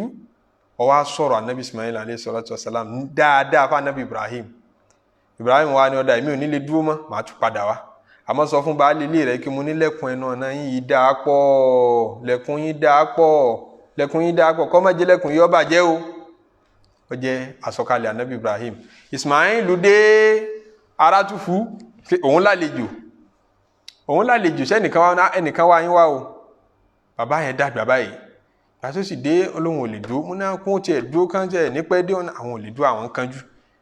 ìtàn wa wí ni pé wọ́n nílẹ̀kùn ẹnu ọ̀nà wá dá pé ká má jẹ́ ó bàjẹ́ anabi Ismail wa dúpẹ́ lọ́dọ̀ Ọlọ́run pé wọ́n náà ń lẹ̀kùn tí bàbá mi ń wí wọ́n náà ń lẹ̀kùn tọ́wọ́ nù ìgbésí ayé mi wọ́n ní mójútó ọ̀nà kóbìnrin rẹ̀ ní ọ́ àwọn anabi Ọlọ́run tó sorí ire lára obìnrin tọ́lọ́run fún wọn ní lọ́ọ̀kì anabi Isa alayhi salatu wa salam ẹ̀wù ya tó bí ẹ̀wù bí tó sìn dé ìyẹn Mariama tọ́lọ́run ní wa Mariama ibnata Imran allati ahsanat farjaha ó ṣọ́ra ó ṣọ́ abẹ́ fanafakhna fihi min ruhina àwa náà wá fẹ́ ẹ̀mí mímọ́ sínú abẹ́ náà sínú àpòdùkẹ́ rẹ̀ lójú ọ̀rá nàbí Isa alayhi salatu wassalam albarka bẹ́ẹ̀ lójú orí ibi lójú orí tọ́. Ìyá wa Khadija wá jẹ́ obìnrin rere fún Ànábì sallallahu alaihi wasallam fi ṣe sábàbí dáadáa. Fathabbatatuhu ó fún ní confidence ó fún ní mawọ́rí innaha muwaffaqa ọlọ́mọ ṣàánú Khadija púpọ̀ o. Awwalu ma qad amanat musaddiqa awwalu ma qad amanat musaddiqa. Bá Ànábì ṣe dààmú tó wọlé ńjọ́ náà tá Ànábì ní ẹ̀rù ń bà mí àwọn àfún mi mọ̀ ní ẹ̀rù kí ní à ń bà Ànábì ẹ̀rù ń pé àbí tí nǹkan sọ òun ni òun nìkan lòun rí táwọn èèyàn rí lòun rí àwọn kan ní ẹ̀rù bíbà yìí pé tí wọ́n ní pè òun lókùrọ̀ báyìí àwọn ará Mẹ́kà ò ní pè òun lókùrọ̀ báyìí tí wọ́n ní lé òun jáde báyìí tí wọ́n ní pa òun báyìí pẹ̀lú gbogbo tó ń bẹ̀rẹ̀ sí ní rí ni ìyá wa Khadija ń fi lọ́kànbalẹ̀ pé fọ́kànbalẹ̀ wọ́n ní í ṣèyàn bẹ́ẹ̀ èyíra ẹbí láre ọmọ ṣe dáadáa gbogbo dáadáa tá Ànábì tí mo ṣe látẹ̀yìnwá ni wọ́n rán létí pé fọ́kàn Ọlọ́run rẹ̀ ò ní ra ọ láre ọ̀rọ̀ rẹ̀ ni ó sọ fún ọ̀rọ̀ tùnú. Innaha kanat musaddiqa òun náà làkọ́kọ́ obìnrin tó kọ́kọ́ gbà fún pé obìnrin ó di mùsùlùmí àbẹ́yẹn ó tiẹ̀ jẹ́ first member nínú Islam ìyá wa Khadija ni. Nígbà tó wá rí condition Ànábì thumma atat bihi te Ummu Waraka ó ṣẹ̀ṣẹ̀ wá gbé Ànábì pé jẹ́ àjọ lọ sí ọ̀dọ̀ Waraka ọgbà ọ̀dọ̀ Waraka ọgbà alérò ẹni tán pè ní Waraka ọmọ Naufal tí ń jẹ́ wọ́n pè lẹ́bí fún Khadija wọn kan sì ní kí wọ́n ìṣẹ́bí pé kì í wulẹ̀ tí ẹ sára Mẹ́kà yín kan gbé ní Mẹ́kà ni òun jẹ́ Kristẹni àwọn kan sì ní Júù ní Yehudi ni ń gbé ní Mẹ́kà ọmọ nípa àwí àti ìjọsìn tó ti ṣáájú kì í bá wọn ṣẹbọ ní Mẹ́kà ọ̀dọ̀ ẹni wọ́n wá lọ faqassa alayhi ma ra'a fasaddaqa nígbà tán débẹ̀ Ànábì yìí ṣàlàyé tó ṣẹlẹ̀ sí pé mo mọ̀ rí nǹkan tí mo mọ̀ rí rèé ọ̀rọ̀ tán sì sọ fún mi rèé wọ́n ní ikra bismi rabbika alladhi khalaq máa kà lórúkọ Ọlọ́run ọba tó ṣẹ̀dá ọkà fún arákùnrin tí ń jẹ́ Wárákọ̀ yẹn pé ǹjẹ́ kẹ́kọ̀ọ́ ẹ mọ̀ nínú mọ̀tẹ́yìn ti kọ́ ẹ̀yin Kristẹni ǹjẹ́ kẹ́kọ̀ọ́ nípa arún tó ṣẹlẹ̀ sí mi yìí. Fasaddaqahu Wárákọ̀ wá ní ń tó ṣẹlẹ̀ sí ẹ yìí òdodo ni o Olúwa fẹ́ rán oníṣẹ́ ńláńlá ni o hadha namusul ladhi unzila ala Musa ọ̀rọ̀ tí wọ́n bẹ́ẹ̀ sọ yìí ọjọ́ yìí tí wọ́n bá Musa sọ o ya laytani fiha jada ó wá wò sùn ní ìbádẹ̀ jọ́dọ̀ nígbà náà kò yé Ànábì sallallahu alaihi wasallam sí pé kí ló gbà lérò ó ní laytani akunu hayyan ìbádẹ̀ wà láyé nígbà náà idh yukhrijuka qaumuka níjọ́ táwọn ará Mẹ́kà àwọn èèyàn rí ó lé ọ jáde faqala awa mukhrijiyahum Ànábì wọn béèrè lọ́wọ́ rẹ̀ pé tí ará Mẹ́kà ó lè mi jáde ni lérí mẹ́sẹ̀jì àti tí ń rí arákùnrin òun ni naam lam ya'ti rajulun bima jita bihi illa udiya kò sẹ́ni tó gbarú mẹ́sẹ̀jì tó gbà yìí tí ò ní lọ́ta wọ́n á jà ẹ́ lógun gidi wọ́n á gbé ẹjọ́ wọ́n á lé ẹ jáde nílùú Mẹ́kà yìí wa in yudrikni yawmuka ansuruka nasran mu'azzaza ká ní ìjọ tí wọ́n lé ọ jáde ká ní yóò bá ṣojú mi láyé yóò bá mi láyé ni mi ti dàgbà àmọ́ ká ní bá wà láyé ńgbà náà ni èmi gan jà lẹ́yìn rẹ̀ màá ràn ẹ́ lọ́wọ́ kí mẹ́sẹ̀jì yóò lè dógóńgó àmọ́ ìrò pígbà náà máa bá mi laytani kuntu hayyan laytani akunu hayyan mi ò bá sì wà láyé nígbà náà. Ìyẹn jẹ́ kí àwọn àfọ̀mímọ̀ sọ pé ẹnì kejì tá a lè pè ní mùsùlùmí nínú Islam lẹ́yìn Khadija tó gba Islam sí kejì òun ni Wárákọ̀ yìí torí àwọn ọ̀rọ̀ tó sọ yìí náà ọ̀rọ̀ ẹni tó gbà fún Ànábì sallallahu alaihi wasallam tó fẹ́ ràn lọ́wọ́ ni àròyé fi wà lérí Islam rẹ̀ sọ́gbà Islam àbí ògbà Islam yìí tó yẹn jújù ní pé ọgbà Islam gẹ́gẹ́ bí sọpọ́tì tí ó fún Ànábì lọ́wọ́ bẹ̀rẹ̀ sallallahu alaihi wasallam. Fahuwa alladhi amana ba'du thaniya Wárákọ̀ tí wọ́n lọ báyìí huwa alladhi amana ba'du thaniyan òun lẹni tó gba Islam sí kejì. Wa kana barran sadiqan mu'atiya Wakana barran sadiqan mu'atiya ẹni rere ni olódodo ni olùrànwọ́ ló jẹ́ fún Ànábì wasadiqul masduqu qala innahu ra'a lahu takhad khudan fil janna ra'a lahu takhadkhudan fil janna was-sadiqul masduq anabi olódodo al-masduq tẹ́nìkan ní jà níyàn pé òpùrọ́ ni qala innahu anabi sọ nínú hadisi kan pé innahu Waraqah ọmọ Nawfali arákùnrin ọjọ́ sí tó jẹ́ kristẹni tó padà gba islam nígbà tó rí mẹ́sẹ̀jì anabi ra'a lahu takhadkhudan fil janna anabi ní wọn amúmiri wípé ń ṣègbádùn ń lọ ń bọ̀ ń fẹ́lẹ́lẹ́ nínú àlìjánà tí ń túmọ̀ sí pé ó gba islam ọmọ àlìjánà ni ọlọ́run ṣàánà lọ́mọ àlìjánà ibi tí a ti sinmi ní òní ni ọlọ́run fún wa ní ẹ̀mí àtàláfíà àtàǹfààní láti tẹ̀síwájú ọlọ́run ṣe wá lọ́mọ àlìjánà ṣe wá lọ́mọ lẹ́yìn ànábì rere já lè kọ́ṣe ẹ̀ já lè wà bí rẹ̀ já jèrè títẹ̀lé láyé já jèrè títẹ̀lé tó bá dijọ́ alkiyama allahumma salli ala sayyidina muhammadin salatan tunajjina biha min jami' al-ahwali wal-afat wa taqdi lana biha jami' al-hajat wa tutahhiruna biha min jami' as-sayyi'at wa tarfa'una biha 'indaka 'ala ad-darajat wa tuballighuna biha aqsa al-ghayati min jami' al-khayrati fi al-hayati wa ba'da al-mamat subhana rabbika rabbil 'izzati 'amma yasifun wa salamun 'ala al-mursalin walhamdulillahi rabbil 'alamin.